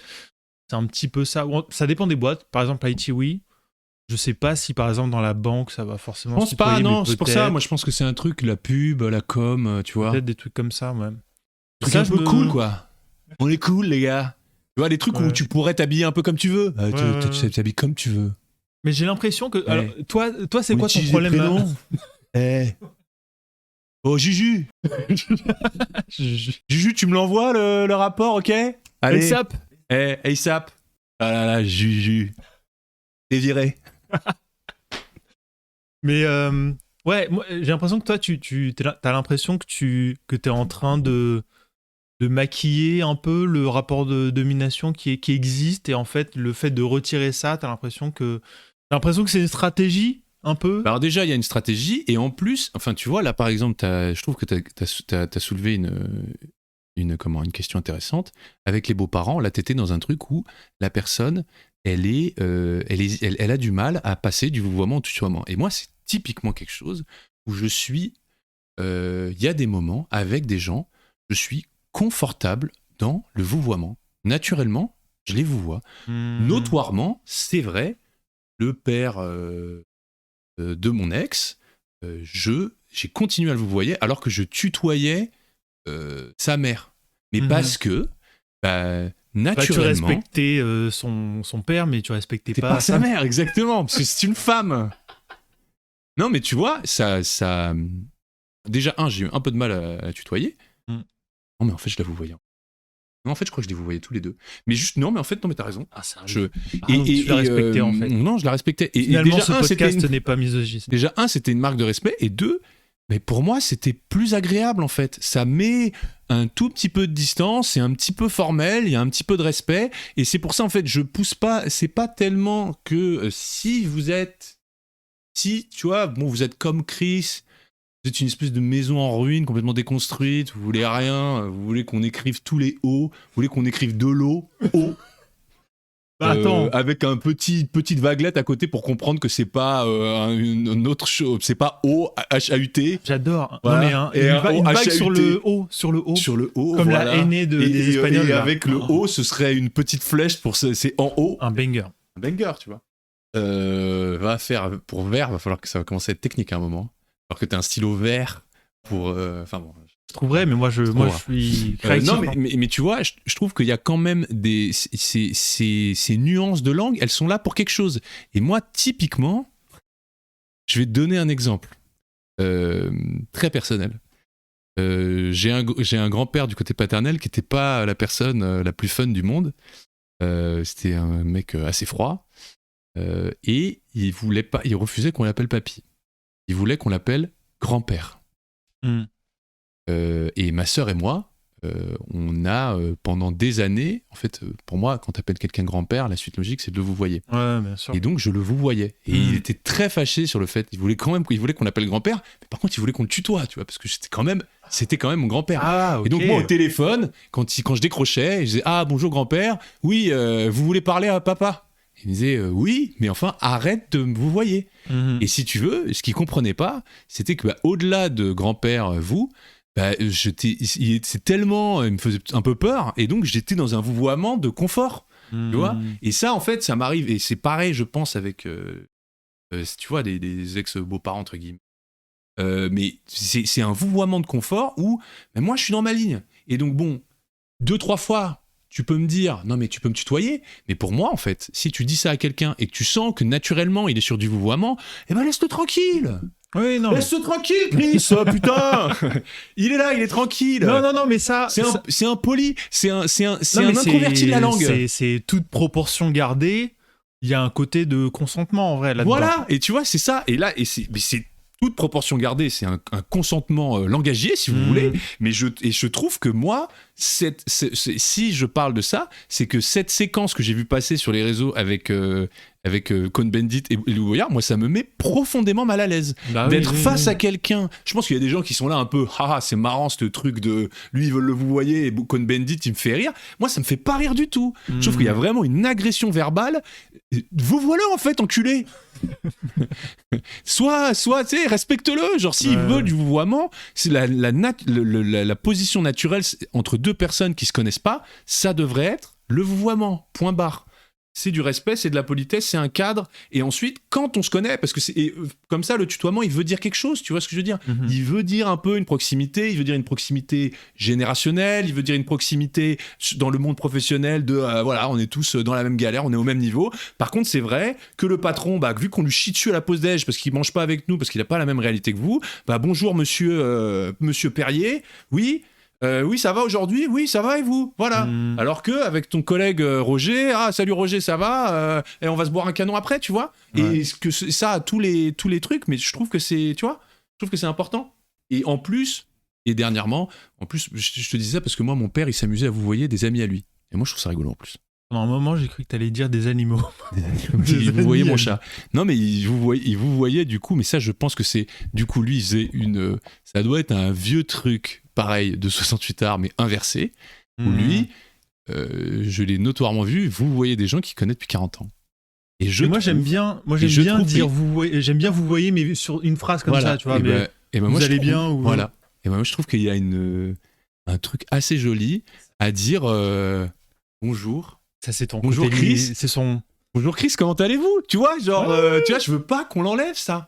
Ouais. Ah mais ça c'est ton côté littéraire un peu, non? Non mais sans doute, et c'est pour ça que là ça c'est vraiment la langue. Là c'est vraiment un vieux truc, ça je m'en fous, c'est juste pour la blague. Mais par contre, je pense que ça a une raison sociale qu'il faut pas perdre de vue, et il faut pas se laisser entubé par des vieux cons comme ça, et même par un monde de l'entreprise qui voudrait te faire croire que ton manager, c'est ton ami. C'est pas ton ami. Oui, c'est pas mais- ton ennemi, forcément. Hein. C'est pas ce que je suis en train de te dire, mais je trouve que t'es bien. Le vouvoiement, pour moi, t'es sur ta ligne. Ça veut pas dire que t'as des mauvais rapports.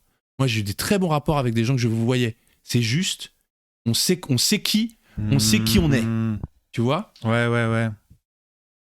Ouais, donc en Au gros... moment où je dois lui dire non, au moment où je dois dire bah non, mais attendez, on en avait parlé en fait de ces congés-là. Vous m'aviez dit oui, tu vois. Ouais. Tout de suite, tac, on est sur un truc où alors que là, si c'était Juju pour tes congés de mi-novembre, en fait, ça va être compliqué. Bah non, JP, non. En fait, mais non, parce que là, JP il t'encule là. alors, pour moi, le vrai problème du vouvoiement, c'est justement dans les cas où les gens vous voient d'un côté et que la personne tutoie de l'autre. Donc ça peut être la personne qui tutoie et la personne lui demande « Est-ce que vous pouvez me vouvoyer ?» Ou ça peut être « Ah, est-ce que tu peux me tutoyer ?» Mais en fait, j'ai pas envie, tu vois. La problématique est là. Et moi, j'ai l'impression que dans le monde de l'entreprise, alors je sais pas si à quel point ça change tant que ça les rapports entre les personnes, le fait de tutoyer ou de vouvoyer. Peut-être, hein, ça je me rends pas compte. Toi, à ton avis, je pense que tu es en train de dire que plutôt un Pour peu. moi, en tout cas, ça dépend des gens. Ouais. Et donc, dans un truc de bien vivre ensemble, parce qu'il y a des gens qui sont plus... alors, je ne dirais pas qu'ils sont impactés par ça, parce que je ne suis pas impacté par ça. C'est juste dans un truc de confort, un truc de respect de tout le monde. On vous voit, et puis bon, bah, si on est vraiment... tout le monde est d'accord, qu'est-ce que tu veux, on se tutoie. Moi, j'ai tutoyé des gens, tu vois, je veux dire... oui, tu vois, en Haïti, ça se fait beaucoup de tutoyer les gens, c'est pas un problème. Mais je trouve que dans des règles de vie générales, c'est bien de garder le vouvoiement, tu vois. Est-ce que tu te... Pardon, t'allais dire un truc ? Non. Moi, en fait, non, j'allais parler d'une autre anecdote. Ben non, mais parce que juste pour finir, sur cet exemple des parents de ma copine, eux, ils me tutoyaient. Aucun problème avec ça. Je comprends que eux soient dans un truc de tutoiement au bout d'un moment. Et en fait, c'était pas si bizarre que ça. Je les vois, ils me tutoient, et on est bien. Et tu vois, ok. Et eux, en fait, ils acceptent mon vouvoiement de respect. Ok, allez, on fonctionne là-dessus. Pour moi, alors peut-être c'était bizarre pour eux, mais ils m'ont jamais dit. J'ai jamais eu de retour comme ça. Et pour moi, si on est bien, tout le monde est comment dire, est dans une position de confort et ça crée pas de trucs, parce que tu vois, ça peut être un truc où on accepte le fait qu'on soit pas sur un plan d'égalité sur ça. Moi, ça me gêne pas non plus. Hein. Est-ce que tu te souviens de la première fois où on t'a vouvoyé ? Moi, je me souviens pas exactement, moi, mais... Je sais. Et je sais exactement. Moi, la première fois qu'on m'a vouvoyé, ça a été un choc. Hein. Ça a été c'est la première fois qu'on m'a appelé monsieur. C'était sur un terrain de foot. Ah ouais. C'était à Porte de Charenton. Ok. J'allais jouer là en tant que lycéen et tout. Ça se tutoyait. Puis j'ai continué à venir là un peu après. J'ai commencé à avoir de la barbe. J'étais pas si vieux que ça en plus. Hein. Ah ouais. Mais moi, je pense que j'ai fait un peu plus vieux, plus vite avec ma barbe, mais j'ai pas trop bougé, tu vois. C'est-à-dire que j'ai un truc... Et donc, ouais, il y a un moment, la balle est venue de notre côté du terrain. Monsieur, pouvez nous passer la balle ?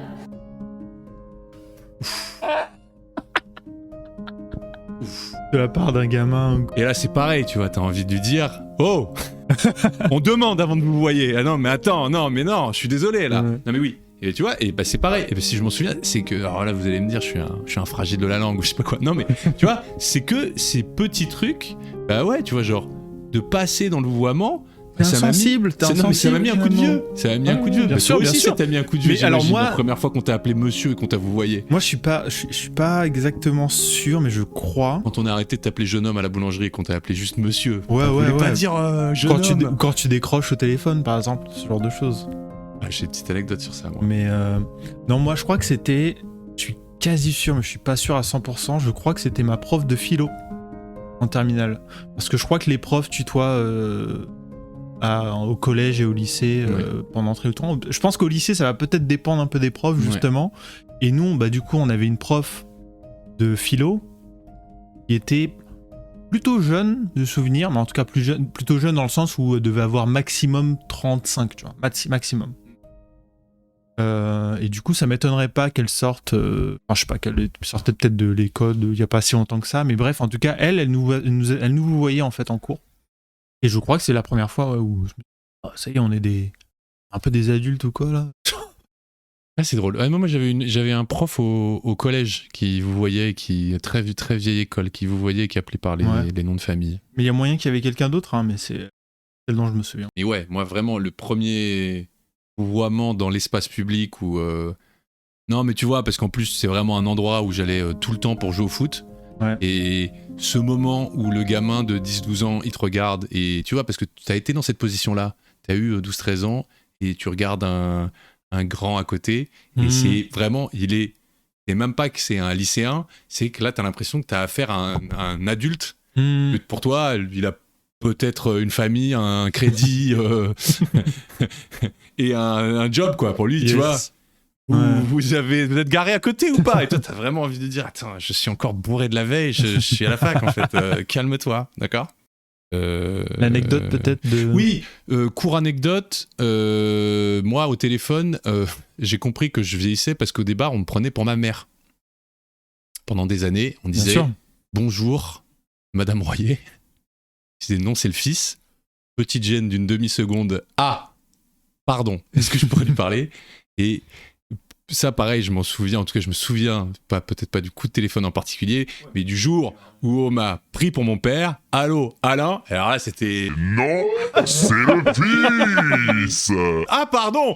Mais ne vous excusez pas, voyons, je vous le passe. Merci. Oh. Voilà. Là, je savais que j'avais mué. Ouais. Parce que j'ai pas de souvenir d'avoir mué, par contre. Ouais, je me souviens pas trop non plus, mais... J'ai pas eu ce moment Moi, je me souviens d'un truc, c'est... C'est vrai que en même temps, t'as une voix assez fluette, t'as peut-être pas mué du tout. Ah. Non mais là, on s'éloigne vraiment du sujet, mais le moment où je me suis vraiment rendu compte que j'avais mué, c'était en musique. Parce que c'est le moment où je me suis rendu compte qu'il fallait que j'arrête d'essayer de chanter haut, entre guillemets, mais que je vise en bas, en fait. Ouais, okay. Que je disais, ok, replace-toi. Et faut que je joue derrière, parce que c'est plus pour toi, l'attaque. C'est avant, j'étais peut-être un peu plus haut, et puis à un moment, voilà, à force de muer, je sentais que, ok, non, en fait, faut que je... Donc ouais, je pense que c'était ça à ce moment-là. En musique, je sais plus quelle musique exactement, quelle chanson j'ai chanté, mais voilà. Bref. Oui, c'est bien. Mais donc, vous voyez les gens, parce que le tutoie ment. Je sais pas. Parce que ça ment. Ouais. Je sais pas. Ah ouais. Ok. C'était pas préparé, je viens d'y penser là. Très bien. Ok. J'emmerde Daniel Cohn-Bendit. Jean-Luc, si tu te présentes à la primaire, tu peux la gagner. Est-ce que vous pouvez m'appeler par mon nom et pas par mon prénom, s'il vous plaît? Nous ne sommes pas amis, vous le savez, nous jouons pas à la comédie. Va te faire voir. Appelez-moi par mon nom, s'il vous plaît. J'ai pas de question, je fais pas du touche-touche comme ça. On s'est toujours tutoyé. S'il a pas envie, qu'il aille tutoyer Castro et qu'il me foute la paix. Voilà. Moi, je ne vous avais rien demandé, monsieur Cohn-Bendit. Gardez votre calme, ça vaudra mieux pour tout le monde. Avec calme. Une autre question peut-être pour moi, monsieur Jean-Luc Mélenchon. Vous êtes vraiment, vous vous prenez pour quelqu'un que vous n'êtes pas, monsieur Mélenchon. À mon avis, la dernière tech là que vous m'avez présentée récemment là, c'est quand même un peu de droite encore, non? Un peu, non? Vous trouvez? Dans le côté un petit peu conservateur. C'est conservateur de vouloir. La question. D'accord. Oui, j'imagine. Non, mais je vois très bien comment forcément, par rapport à vous qui voulez déconstruire complètement la langue, passe pour les normes droitards. Non, mais je pense, sans blague, je vois pourquoi on pourrait me dire ça. Et c'est pour ça en fait que je voulais aussi passer cet extrait. C'est que c'est le jeune qui vous voit et c'est le vieux qui tutoie, tu vois. Et donc c'est vraiment la posture du vieux qui me saoule. Yes. Et que je trouve que sincèrement c'est le vouvoiement, ça peut être un moyen de protection, quoi. Là je trouve que Louis Boyard dans les séquences, il va se chercher une contenance, il va se chercher un habitus de politicien, de respectez-moi en vous voyant. Et donc il aimerait que la personne en face de lui, qui a déjà, en fait, qui est paré de son aura de « vas-y, gros, on te voit à la télé depuis 40 ans, tout le monde te connaît », donne-moi ce respect, s'il te plaît, pour moi, en fait, me valider. J'ai besoin d'une validation sociale que tu me donnes pas, tu vois. Et donc je trouve que c'est violent. Et que aussi il soit validé à la télé par les autres personnes, par Voilà. les Et donc à par ce les moment-là, gens qui regardent en voilà. fait. Parce Et donc que à ce le moment-là, simple fait de pas le vous voyez en fait, et il est vu comme moins crédible Et parce que de la part des spectateurs. Bien sûr. Et parce que les seules personnes que tu tutoies à l'écran, c'est des enfants. C'est dans l'école des fans, là, c'est l'autre qui dit « Alors, comment tu t'appelles ?» Parce que si tu commences, tu vois, à tutoyer sur un plateau télé, on a vraiment l'impression que tu t'adresses à un enfant. C'est aussi pour ça que je pense qu'Anne-Claire Coudray, elle dit mais par contre je vais vous voyez parce que c'est bizarre si je vous tutoie, surtout que je suis plus vieille que vous et tout, donc on va avoir l'impression que je vous... Timothée Chalamet, il a l'air d'avoir 12 ans. Bah un en peu, plus, donc, non mais sans rire, je pense que Anne-Claire Coudray qui commence à tutoyer Timothée Chalamet, ça part un peu en école des fans. Hein. Qu'est-ce que tu nous présentes aujourd'hui, Timothée? Alors, mon petit En plus, Timothée, c'est ça, imagine, tu l'appelles par son prénom et tu dis alors... Timothée, t'es venu pourquoi aujourd'hui? Je vous présente mon film sur le ping-pong, Marty Supreme, tu vois, enfin... j'imagine très bien. Bon, justement, Timothée Chalamet, alors, cinéma, Timothée Chalamet, cinéma. Timothée Chalamet, apparemment, il a été nommé dans 5 films. Je crois qu'il est plus avec Jenner. C'est pas vrai. Je crois. Putain de merde. Bah, ma tech prend l'eau alors? Non. Bah si. Non. Bah non, c'est pas vrai. Bien sûr que non, enfin. Ah, tu m'as cru. Ah, mais je sais pas, ça, Timothée Chalamet et c'est pas Kendall, c'est Kylie Jenner. Kylie Jenner, est c'est le plus beau couple de l'histoire du cinéma. Voilà, c'est tout. Mais peut-être que je me trompe, j'en sais rien, mais je sais pas pourquoi, mais je crois qu'ils étaient plus ensemble. Mais bref, on s'en fout. Brangelina, poubelle. Je sais pas, j'ai même plus de couple là, je voulais un couple. Alain Delon, il était avec qui? Alain Delon, Brigitte Bardot, je sais pas. Ouais. Non, même pas, je crois. C'est un couple qui a pas très bien vieilli. Hein. Pas qu'ils sont pas restés ensemble, bah, mais déjà, juste, ils sont tous les deux morts, donc ça, c'est clair qu'ils ont pas très bien vieilli. Niveau droitard, c'est un niveau. Mais attends, je suis même pas sûr qu'ils étaient ensemble. Ça m'étonnerait pas à un moment donné. Ouais, mais moi, j'ai eu un truc. J'ai à cette époque-là. Ça baisait dans tous les coins. Bah, je pense. J'imagine. Non, ouais. j'en sais rien. J'imagine. En tout cas, ce serait un raté. T'imagines, t'es Brigitte Bardot, tu te fais pas Delon, ou t'es Delon, tu te fais pas Brigitte Bardot. Le raté, quoi. Ouais, c'est vrai. Donc, si tu me coupais pas avec tes trucs, tes sous-entendus graveleux, j'aurais pu dire que Timothée Chalamet a été nommé 5 fois. 5 de ses films ont été nommés pour le meilleur film à l'Oscar. Et il a même pas 30 ans. Ah oui. Est-ce que tu sais combien... C'est drôle, c'est pas du tout préparé, mais tu sais combien, par exemple, Leonardo... 52 par an. Et combien de Ligue des Champions? Je sais pas, dites-moi. Vas-y, excuse-moi, vas-y. Est-ce que tu sais combien Leonardo DiCaprio a eu de films nommés à l'Oscar? Dans combien de films il a participé? Combien de films il a joué qui ont été nommés à l'Oscar du meilleur film? 1, 2, 3, 4, 5, 6... 7 ou 8? Pas mal. 9. Et Robert De Niro, pareil, 9. Sauf que DiCaprio... Donc ça veut dire que Timothée Chalamet, gros pédigré déjà, hein, pour son âge. Mm-hmm. Donc voilà. Il a combien lui, pardon, déjà? Il est à combien déjà? 5. 5, ouais. 5 alors qu'il est début... il y a 7 ans, 8 ans de carrière? Plus, hein. Ouais. Donc ça veut dire que ça fait déjà 5 ans, il fait des choix de carrière, parce que Robert De Niro, c'est 50 ans de carrière, et c'est quand même des hauts et des bas, et je pense qu'il a ses meilleurs films, ils sont plus au début qu'à la fin, et DiCaprio, pour moi, il a quasiment une filmographie impeccable, quoi. Ouais. C'est l'anti Will Smith. Ouais. Et c'est l'anti acteur dont je vais parler, parce que je vais repartir dans un truc où je trouve qu'un acteur est très très mauvais. Un acteur que beaucoup de gens trouvent plus maintenant, et qui a été un sex symbole pendant des années, je trouve. Alors, un acteur, est-ce que tu peux trouver un acteur qui s'est fait connaître en jouant avec un réalisateur en particulier, dont il a joué dont il a joué dans tous les films pendant 30 ans? Avec le même réalisateur? Avec le même réalisateur. À la fin, c'est devenu quasiment un running gag. C'est lui. On va parler de Johnny Depp. Je trouve que Johnny Depp est un des pires acteurs que j'ai jamais vu. Enfin, c'est-à-dire Impossible. Ah, c'est très très dur. Hein. C'est très très dur. J'ai sincèrement, Vas-y. je trouve, mais parce que on va en discuter.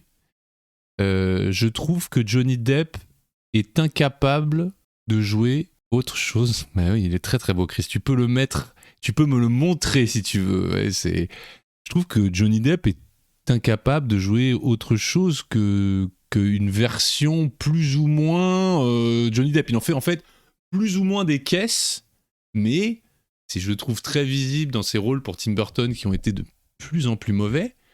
Mais je n'ai pas d'exemple de... Alors, il a joué dans des films qui, au demeurant, j'aime bien. Et je trouve qu'en termes de qualité d'acteur, il est très mauvais. Donc, on va partir d'abord sur le début de sa carrière. En début de carrière, il explose, il me semble. T'as sa filmo, là ? Yes, je suis dessus, ouais. Avec donc Édouard Romain d'Argent et donc en fait il explose avec Tim Burton sur la bonne partie de Tim Burton. Et je trouve qu'Édouard Romain d'Argent est un bon film, mais je trouve même dans ces films qui sont considérés comme bons, je trouve jamais Johnny Depp bon en fait. Il est dans le rôle dans Édouard Romain d'Argent, non ? Oui, mais il est dans le rôle, mais enfin, si tu veux, c'est volontairement un rôle où il ne fait que... il est dans le surjeu constant, et ça va être à l'image de sa carrière où il en fait des caisses en permanence. Quel est ce mot il faut que je trouve là maintenant ? Cabotine. Cabotine, exactement, merci Chris. C'est un acteur de cabotinage. Et donc, dans Édouard Romain d'Argent, ça va plutôt bien avec le rôle. Je suis d'accord avec toi. C'est pour ça que je te dis, et c'est pour ça que je te dis que le film est bien.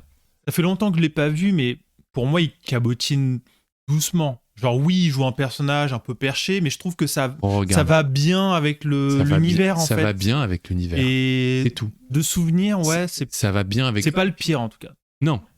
Et ça va bien avec l'univers, c'est tout. Mais en fait, le truc, c'est que après, il va essayer de mettre en fait d'autres cordes à son arc, et je trouve que donc en gros dans certains films de cabotinage, donc Édouard Romain d'Argent et bien sûr celui que vous connaissez tous et tout, Jack Sparrow, donc dans Pirates des Caraïbes, ça marche, on est d'accord. Je veux dire, je n'ai pas de problème, Jack Sparrow il me fait rire, mais déjà je trouve que en deux mots, pas le film Dune. Oui, il est pas dans... Je t'ai eu. Déjà je trouve que donc dans ces films-là déjà, il est pas très bon, mais c'est surtout que dans Sleepy Hollow ou dans Ed Wood, dans d'autres films de Tim Burton où il a essayé de le mettre dans des rôles, ou dans Big Fish, il joue pas dans Big Fish. D'accord. C'est Obi-Wan Kenobi, qui est un bon acteur lui. Et ben je trouve qu'il est aussi, c'est-à-dire qu'il n'est pas convaincant. Il ne restera jamais. En fait, il va avoir une période où il monte avec Tim Burton dans des rôles où il joue des misfits, où il joue des mecs un peu bizarres, des créatures et tout. Ensuite, il part dans un truc où il va essayer de trouver de la crédibilité, mais en fait, il cabotine toujours, parce que si tu revois Sleepy Hollow, il joue le rôle d'un médecin légiste, mais qui a peur du sang, donc il est là, il fait ses mimiques et tout. Il n'a pas de rôle, et il va avoir un rôle où il joue un parrain de la drogue, là, où il joue un méchant. Qui est son moment où il essaye de gagner. Denis Brasco ? Non. Non, c'est ça. C'est... Non. Ça parle de drogue aussi, Denis Brasco. Le gangster qui s'infiltre. Ouais, mais non. Et si tu veux, donc en fait, il ne gagnera jamais ses galons d'acteur sérieux, pour moi. Ouais. Et ensuite, et c'est pour moi, c'est là que ça va vite tourner au truc, c'est que concomitamment, il va commencer à jouer des rôles où il lâche l'affaire. Donc pour moi, on dira ce qu'on veut. Je trouve que dans Pirates des Caraïbes, il est pas mauvais, mais il est vraiment en roue libre. Il fait ce qu'il sait faire, et il fait pas plus, si tu veux. Et concomitamment, il continue à jouer dans des Tim Burton, et Tim Burton s'écroule. Et donc, il continue à jouer des misfits dans Tim Burton, mais les rôles sont de moins en moins intéressants, et en plus, lui, ses prestations sont de plus en plus ridicules. Dans Alice au Pays des Merveilles, je n'arriverai jamais à oublier sa danse, là, qui est un des pires moments de CGI et des pires moments de danse et un des pires moments d'acting, tous les 3 réunis de l'histoire du cinéma. Et moi, une de ses pires performances, c'est quand il joue Willy Wonka dans Charlie et la chocolaterie. Le film est hideux. En fait, moi, là où je veux en venir, c'est que pour moi, un bon acteur, il y a quand même une dimension où tu es censé être capable de faire autre chose que d'être juste dans ta ligne, si tu veux. Donc, j'aurais presque une take où je pourrais dire que De Funès, pour moi, c'est pas un super acteur. C'est c'est de la comédie pure, et c'est vraiment, tu vois, mais pour moi, un acteur, c'est censé pouvoir faire autre... Tu vois, c'est le principe d'un acteur, c'est pouvoir faire autre chose. Et c'est pour ça, par exemple, que quand les comédiens de stand-up vont au cinéma et qui ne font que de la comédie, pour moi, c'est bon. Alors, ils sont dans leur truc et je comprends qu'ils veuillent, je les empêche pas. Mais tant qu'ils ne sont pas sortis de ça, ce ne seront jamais des bons acteurs. Parce que le but d'un acteur, c'est normalement de te faire croire qu'il peut être tout et n'importe quoi. Pour moi, Johnny Depp, la plupart du temps, c'est Johnny Depp. Ouais. Parce qu'en plus, parce qu'à la limite, De Funès, on pourrait arguer que sa personnalité en dehors de l'écran, elle est très différente. C'est quelqu'un de très réservé et tout machin. Alors que je trouve que Johnny Depp, il parle aussi un peu comme ça dans la vie. Non, mais il a l'air quand même beaucoup plus. Oui, introverti, non, mais merci, c'est pas Jack Sparrow, quoi. Mais, oui. Mais ce que je veux dire, c'est que c'est pas non plus. Tu vois, enfin, j'ai l'impression que c'est un peu un gars farfelu. Tu vois, il est pas. Il met des chapeaux, quoi, mais bon. Ouais, il met des chapeaux, des lunettes et il fume des bidis. Non, mais voilà. Moi, je trouve qu'il y a quand même un truc où. Ouais, je trouve que c'est pas un bon comédien, quoi. Et que même, et tu vois, j'ai revu en accéléré. J'ai revu quelques films. J'ai revu Édouard aux mains d'argent. J'ai revu un quart d'heure de Charlie et la chocolaterie, quand même, en préparant un peu ça. Franchement, mais même Édouard aux mains d'argent, parce que j'en discutais avec ma sœur parce qu'on en avait discuté. Franchement, Édouard aux mains d'argent, il est pas bon dedans. Ça fait longtemps que je l'ai pas vu. Si tu t'intéresses au film, si tu vois le film, il fait pas tâche. Mais si tu le regardes lui, bon, il est là, il est. Oui, je vois. Bon, bah, mec, c'est ça. Je suis désolé, ça vaut pas un Oscar, ça. Après, il y a un côté. Bon, il l'a pas eu, si. Non, il a jamais gagné d'Oscar. Ouais. Et franchement, on s'en fout des Oscars. Mais tu vois, je pense pas qu'il ait été beaucoup nommé et il le mérite pas. Ouais. Et en plus, je trouve que là, ces 20 dernières années. Enfin, il fait oui, pas mais de toute façon, rôle. oui, sur les dernières années là, c'est compliqué. Ok, je vois ce que tu veux dire. La question, c'est qu'est-ce qu'on attend d'un acteur et d'une actrice, en fait, dans leur façon de s'emparer des rôles qu'ils font, etc. Moi, je pense que pour le défendre un peu, c'est pas forcément une défense d'ailleurs, mais bon, pour l'excuser sur son jeu, je pense que déjà de base, il n'y a pas énormément de bons films dans sa filmographie. Oui, en plus, je pense pas que, par exemple, si ça avait été un excellent acteur, je pense pas que le film qu'il a fait l'aurait propulsé. S'il avait fait une bonne performance, je pense pas que le film serait devenu quelque chose de beaucoup mieux, tu vois. Genre, c'est ce que je veux dire, c'est qu'en gros, ouais, au départ, le matériel de base sur lequel il travaille, à mon avis, est pas toujours top, du peu que j'ai vu, parce qu'il a quand même beaucoup tourné. Je regarde, il y a quand même, il y a peut-être facile 30 films. Il y a de quoi faire. Et j'ai évidemment pas tout vu. Après, oui, donc sur le fait que les acteurs et actrices qui sont capables d'être vraiment caméléons dans le sens où eux, ils incarnent vraiment leur rôle. Et par exemple, je sais pas, on avait peut-être parlé de Mark Ruffalo, par exemple, je sais pas, si on parle de ça, par exemple. Bon, bah, tu sens que c'est des acteurs qui arrivent à être des gens vraiment très différents dans différents rôles. Bien sûr, et sortons de ton sexisme, voilà, et allons chez les meufs aussi, mais oui, moi j'ai l'impression... Scarlett Johansson sont capables de jouer plusieurs types de rôles. Moi j'ai presque l'impression qu'il y a moins d'escroquerie chez les meufs. Oui. Non, en termes d'actrices. Oui. J'ai l'impression qu'il y a plus de mecs, justement, qui vivotent sur un persona qu'ils ont, typiquement un Robert Downey Jr. ou un truc comme ça. Même si parfois, évidemment, en fait, parfois ils vont tomber sur le rôle qui est très bon pour eux et du coup ça marche très bien. Oui, parce que si tu veux, on pourrait aussi arguer. Je vais pas sortir trop de noms parce que j'aimerais bien recracher sur des acteurs plus tard, mais oui, par exemple, notoirement, je trouve que Robert Downey Jr. est pas un super acteur. Ouais. C'est quelqu'un qui est charismatique. Et pareil, et encore plus, parce que Robert Downey Jr., c'est Robert Downey Jr. Quand tu le vois en interview, c'est lui, en fait. Il joue lui, ou le frère de Macaulay Culkin. Kieran Culkin, ouais. qui fait des super prestations quand on lui demande de faire d'être lui, en fait. Tu vois ce que je veux dire? Donc c'est des monstres de charisme, de répartie, de ce que tu veux, mais pour moi il y a une dimension dans un acteur qui fait presque partie de la définition du truc, qui est que t'es censé normalement pouvoir jouer. Si t'es un acteur, tu vois, de pièces, parce qu'avant c'est des acteurs de théâtre à la base, il n'y a pas que des comédies.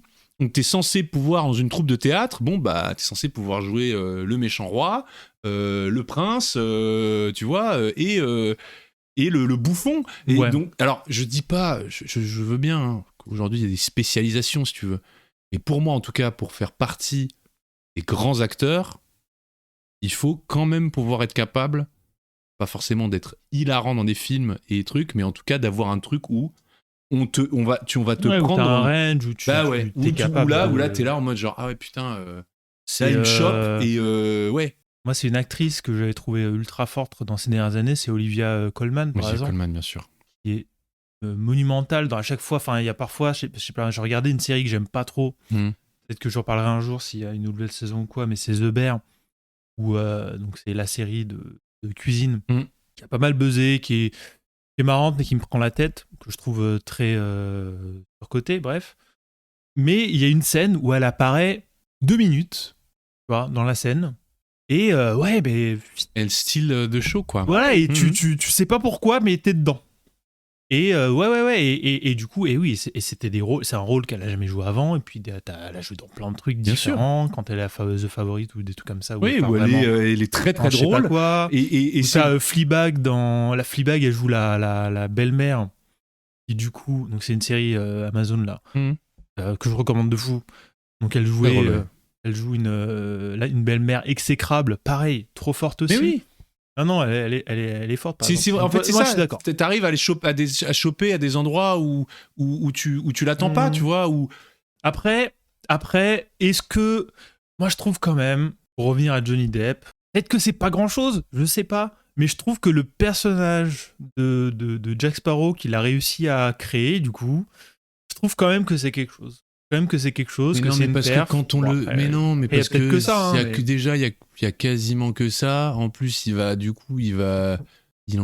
parce qu'il est bien que dans le 1, puis regarde, non le 2, c'est le 2 le meilleur, ouais, le 2, ok, oui, d'accord, mais regarde parce que la magie de la jeunesse est passée. Si tu re-regardes le film, je pense que tu seras là en mode genre je crois que le 3 est probablement lourdingue, mais je pense que le 1 et le 2 sont... Oui, mais tu seras pas ébloui par la performance de Johnny Depp. Ah oui, mais c'est tellement parce que lui. C'est pour ça. En fait, le truc, c'est que contrairement à Will Smith, il a joué dans des films quand même un peu mieux, qui ont un peu mieux marché. Will Smith, il y a vraiment pas grand-chose, quoi. Ouais, mais tu vois, Will Smith apparemment, parce qu'on nous l'a fait lui, parvenir. Il a eu un Oscar et qu'il faudrait peut-être qu'on regarde son film sur où il joue le père des sœurs Williams, parce que peut-être que là, ou Ali, peut-être que là, il nous montre une profondeur de trucs qu'on soupçonne pas, et il pourrait peut-être me faire un petit peu mentir, même si je reviendrai jamais sur ma tête, c'est un acteur de merde. Mais je trouve que Johnny Depp, il a même pas, enfin, j'ai pas, tu vois, il a essayé de jouer des méchants, Grindelwald là dans la série, parce que franchement c'est pas parce que c'est un Harry Potter où tu vois il y a des méchants dans des grosses productions comme ça qui sont mythiques, quoi, genre c'est pas moi, Javier Bardem par exemple dans James Bond, il arrive, il joue un gars lourdingue, c'est pareil, enfin tu vois, pour moi Javier Bardem c'est pareil, le gars il entre dans une scène, il joue jamais la même chose. Dans Dune, il arrive, il se montre, il parle même pas, il crache sur la table, t'es là en mode wow, c'est qui ce gars? Il développe une relation crypto-gay avec James Bond dans Skyfall. Dès qu'il rentre, il se marre, tu sais, et t'es direct, tu vois, c'est un truc qui dégage quelque chose. Et en plus, il dégage ce charisme que ont d'autres acteurs qui sont pas très bons, genre un Robert Downey Jr., mais sauf qu'il est jamais pareil. Tu vois, il a un truc où il arrive à mettre en place quelque chose, et Et c'est même pas un truc de méthode acting, parce que je suis même pas sûr que Javier Bardem ce soit un fou furieux à la Dustin Hoffman ou truc de méthode acteur. Je crois vraiment qu'il y a aussi un truc de ouais, c'est le talent, quoi. Et bah moi je trouve que Johnny Depp, même ouais, en re-regardant, parce que j'ai revu Pirates des Caraïbes il y a pas si longtemps que ça, bon bah j'ai pas été soufflé par la perf du Johnny, tu vois. Oui, après c'est un film grand spectacle aussi, quoi, donc forcément c'est pas... Bah ouais, mais c'est pour ça que je te donne l'exemple de James Bond. Moi je trouve que dans James Bond, un Javier Bardem, il arrive, tu sens que c'est un... Bon, encore une fois, c'est ce dont on parlait la dernière fois. Limite le meilleur acteur peut-être de Pirates des Caraïbes, du coup c'est peut-être une autre Texa, mais c'est peut-être Barbossa, non? Bah peut-être, ouais. Barbossa il est bon. Barbossa il est bon. Ou Davy Jones, mais c'est un peu différent, ouais. Mais tu sens... Barbossa c'est peut-être même le meilleur. Hein. Dans ces bah oui, très clairement, c'est pas Orlando Bloom et Keira Knightley qui relèvent le niveau. Désolé pour eux. Mais oui, et c'est ce que je te disais, dans ces grosses prods, quand t'as un bon acteur, et parfois, tu vois, parce que Mark Ruffalo, parce qu'on en parlait pour les Avengers, c'est pour ça que Mark Ruffalo et Scarlett Johansson, c'est pas les premiers rôles, et tu les vois passer à côté, et je trouve que, bah, tu sais, ils vont mettre des layers de caractère, où, bah ouais, tu sens que le gars, il boxe un petit peu au-dessus, quoi. Et pour moi, bah, j'ai jamais senti ça avec Johnny Depp. Et je trouve qu'en plus, il y a franchement des rôles où si c'est pas Johnny Depp, c'est ridicule. Enfin, son Willy Wonka, il est ridicule. Il est là avec son sourire peroxydé et il joue un truc. Tu sais même pas ce qu'il essaye de faire. Il joue un mec, mais juste, vas-y. Tu sais, t'as l'impression, à un moment, vraiment, il était auréolé de son truc de Pirates des Caraïbes. Du coup, c'était, allez, vas-y, Johnny, fais-nous quelque chose. Et il faisait une espèce de... il faisait tous ses rôles, c'était Jack Sparrow plus ou moins bourré. Parce qu'en plus, il y a différentes drogues, en fait. Ouais, ça dépendait du truc. Et donc, Alice, c'était LSD. Voilà, Charlie, Willy Wonka, c'était MDMA, je sais pas, il sourit, tu sais. Et en plus, après, il fait un truc Django, là. Rango. Ouais. Oui, où là, il était sous... Où là, tu sais, non, mais parce que c'est celui... Vitamine, peut-être. On est d'accord que c'est celui où il joue l'Indien. Oui, pas le c'est film ça, d'animation. Ah oui. Parce que oui. Lone Ranger. Voilà. Django, je crois que c'est le. Ouais, le film Rango d'animation. et Rango. Et Lone Ranger, c'est là où il refait carrément Pirates des Caraïbes. Ouais, un peu plus muet et pareil en fait, parce que la dynamique est exactement la même. C'est Orlando Bloom, c'est le psychopathe fou furieux qui jouait les frères Winklevoss. Donc, enfin, vraiment, moi, il y a vraiment un truc, les années 2000-2010, où il est en plein, il est censé être au prime de sa carrière. Si tu revois sa filmo, c'est nul. Nul. Ouais. Donc, pour moi, il rentre avec Will Smith au panthéon de ces acteurs surcotés de fous qui sont pas bons. Et même leur meilleur rôle, alors, je le mettrais quand même au-dessus de Will Smith, parce que je suis d'accord. Vraiment, Will Smith, c'est de ce que j'ai vu en tout cas, désolé, oui, on n'a pas vu Ali et trucs, mais c'est vraiment le néant. Et en plus, c'est pas des bons films en fait. Je trouve qu'il a vraiment joué dans aucun bon film, alors qu'à la limite, Johnny Depp, je dois bien avouer qu'il a joué dans quelques bons films. Voilà, notamment le début de carrière de Tim Burton. Mais sinon, et peut-être les 2 premiers Pirates des Caraïbes, je te les accorde. Allez. Yes. Mais voilà, sinon c'est pauvre, c'est mal joué. Et en plus maintenant il a des casseroles au cul et il revient là, non? Bah je sais pas, attends, je vais regarder, on va regarder sa page Wikipédia et après on va... Parce que du coup il s'est fait cancel. Bah, il était déjà revenu en 2023 avec Jeanne Dubarry là, le film de Maïwenn, le truc de film d'époque là que j'ai pas vu, mais ouais, bah 2026 il y a 2 trucs, mais on va voir. Moi, la fin de ma take, c'est que oui, de dire que Lily Rose Depp ferait mieux de s'inspirer de sa mère que de son père. Je trouve que Vanessa Paradis, qui en plus elle a une carrière de chanteuse de base, est une meilleure actrice que Johnny Depp. Bien moins connue, mais meilleure. Mieux vaut le paradis que de finir Depp. Non, je ne veux pas. Si tu demandes à quelqu'un quel comté es-tu, tu sais tout. Moi, je suis 24 mois. Le 24 mois, il est là. Mais il commence à casser presque comme du parmesan. Il a des cristaux de sel. Je trouve qu'il est honnête. Il trompe pas. Il est pas là. Je suis semblant d'être un fromage. Non, c'est un vrai fromage. Il est franco. Bon, la rédaction tient à s'excuser Sur la dernière blague de Julien à la toute fin, là, évidemment, M'excuse. c'était bon. Pardon. Et bon, c'était drôle parce que voilà, on connaît ton amour pour les jeux de mots et tout, mais Oui, un peu limite. Hein. c'était très limite. Excuse-moi, Chris. Envoyez-nous des noms d'acteurs de merde, là, pour moi, là. Faudrait peut-être demander aux gens c'est quoi leur film préféré de Johnny Depp, peut-être sur Insta, genre dans une story ou un truc comme ça. C'est quoi votre film de Johnny préféré? Et après on le regarde et on valide ou pas.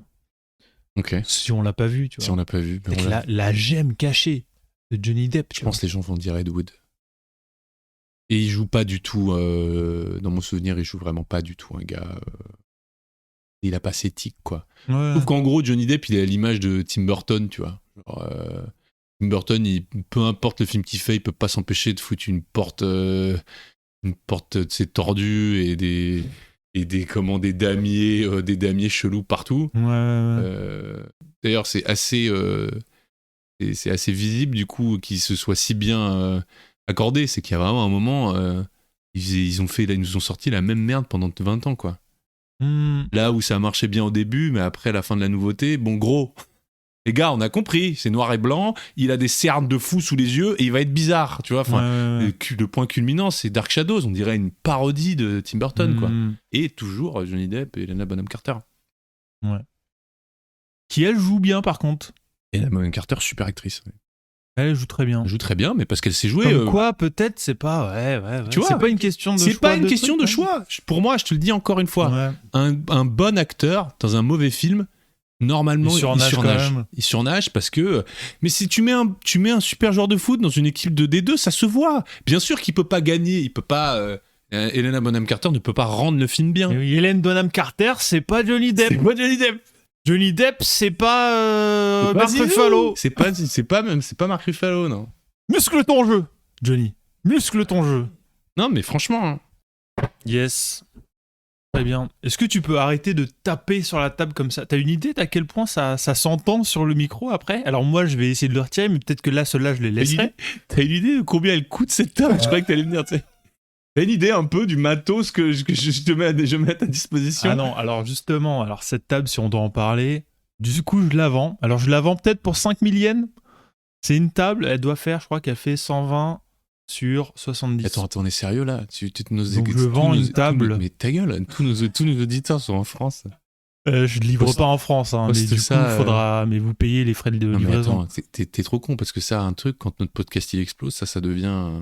Ça va finir. Table ça va finir dans le trucs. musée, peut-on encore le dire, à côté du Grand Palais, ça. Hein, notre exposition et tout. Bon, bah, je vais la caler parce que. Ça, c'est le fils de Bernard Arnault, dans 15 ans, il achète ça 15 briques et tu te dis, putain.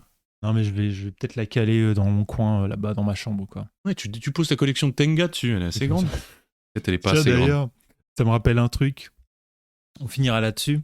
Alors, je sais pas si t'as entendu parler. Alors, je crois que quand j'ai vu le post passer, ça s'appelait les admin Days, peut-être? Un truc comme ça? Est-ce que ça te dit quelque chose? Non. C'est peut-être pas du tout le bon nom, donc c'est peut-être normal que ça te dise rien du tout. Mais bon, c'est admin dans le sens administration. Days. Okay. Le principe, c'est quoi? Et je pense que là, tous les deux, on va faire wow. En gros, le principe, c'est les gens se réunissent sur une journée pour faire toute la paperasse qu'ils doivent faire. Oh putain. Oh, j'ai eu un coup de stress là.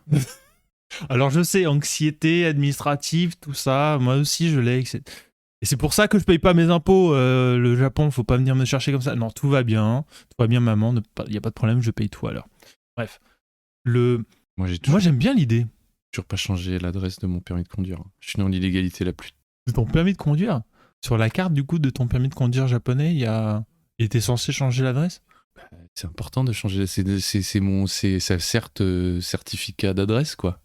Oui, mais sur un permis, pour moi. Mais non, mais le permis au Japon, c'est. Ah ouais, ils ont pas de carte d'identité. Donc le permis, c'est la plus. Ah, ça compte comme. Et non, mais c'est la plus forte identification parce que 80% des Japonais n'ont pas de passeport.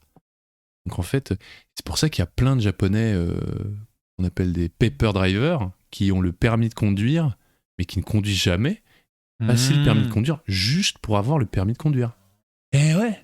Tu sais qu'aux États-Unis, alors je sais pas si c'est encore le cas, mais il y a un concept de non-driving license.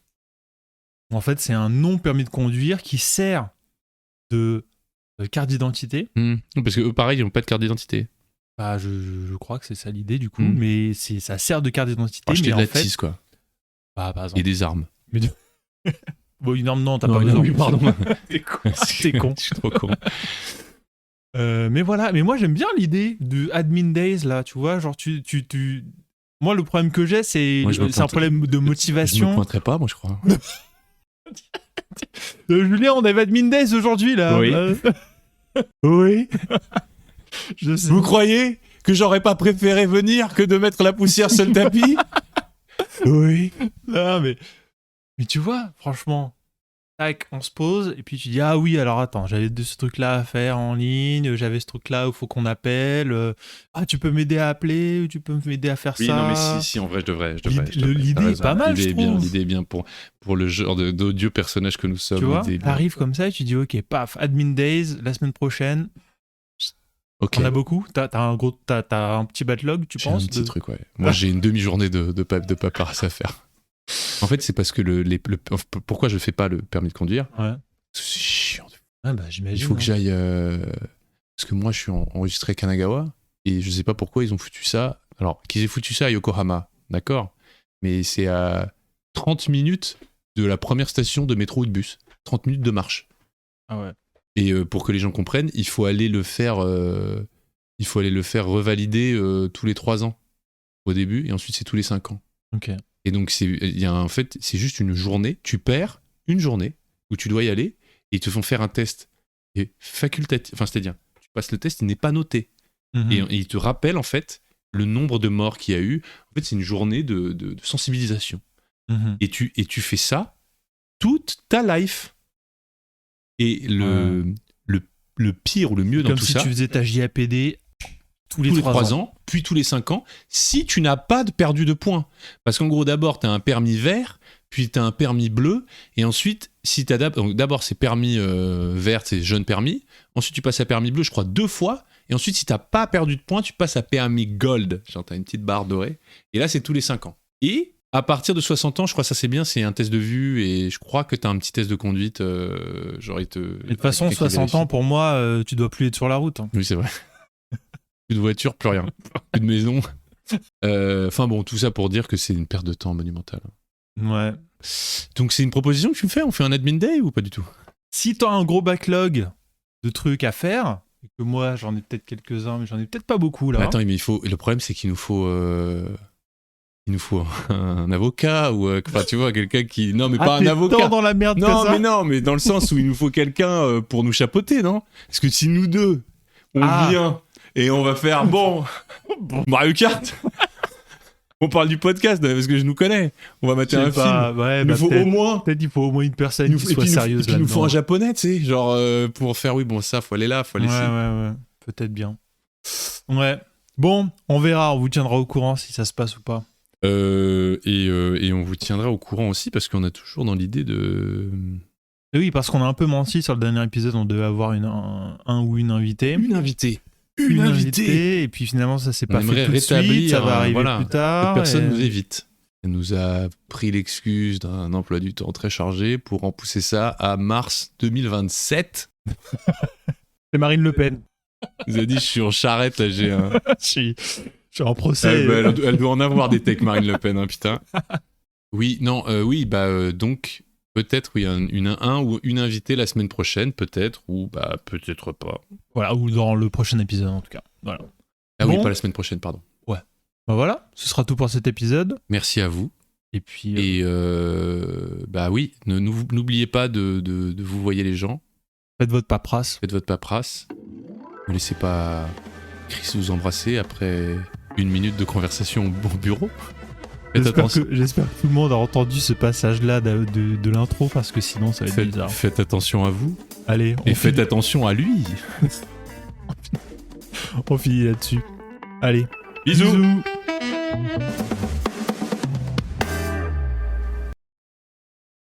Dites-moi Jean-Pierre, d'ailleurs qu'est-ce que c'était la question juste après, juste par curiosité Ah, c'était assez simple. Citez-moi 3 joueurs du PSG. Oh, alors là, c'est dommage, je connais tous les joueurs. Section féminine. Ah bah oui, Ah ouais, bah c'était mort depuis le début en fait. Ouais, c'est... Ok, d'accord. Pardon, qu'est-ce que vous dites? Ah non, pardon. Dites, vous pensez que j'ai été un petit peu fort avec les vieux tout à l'heure? Ah, vous vouliez savoir si vous pouviez encore le dire? La prochaine fois, vous utiliserez un joker.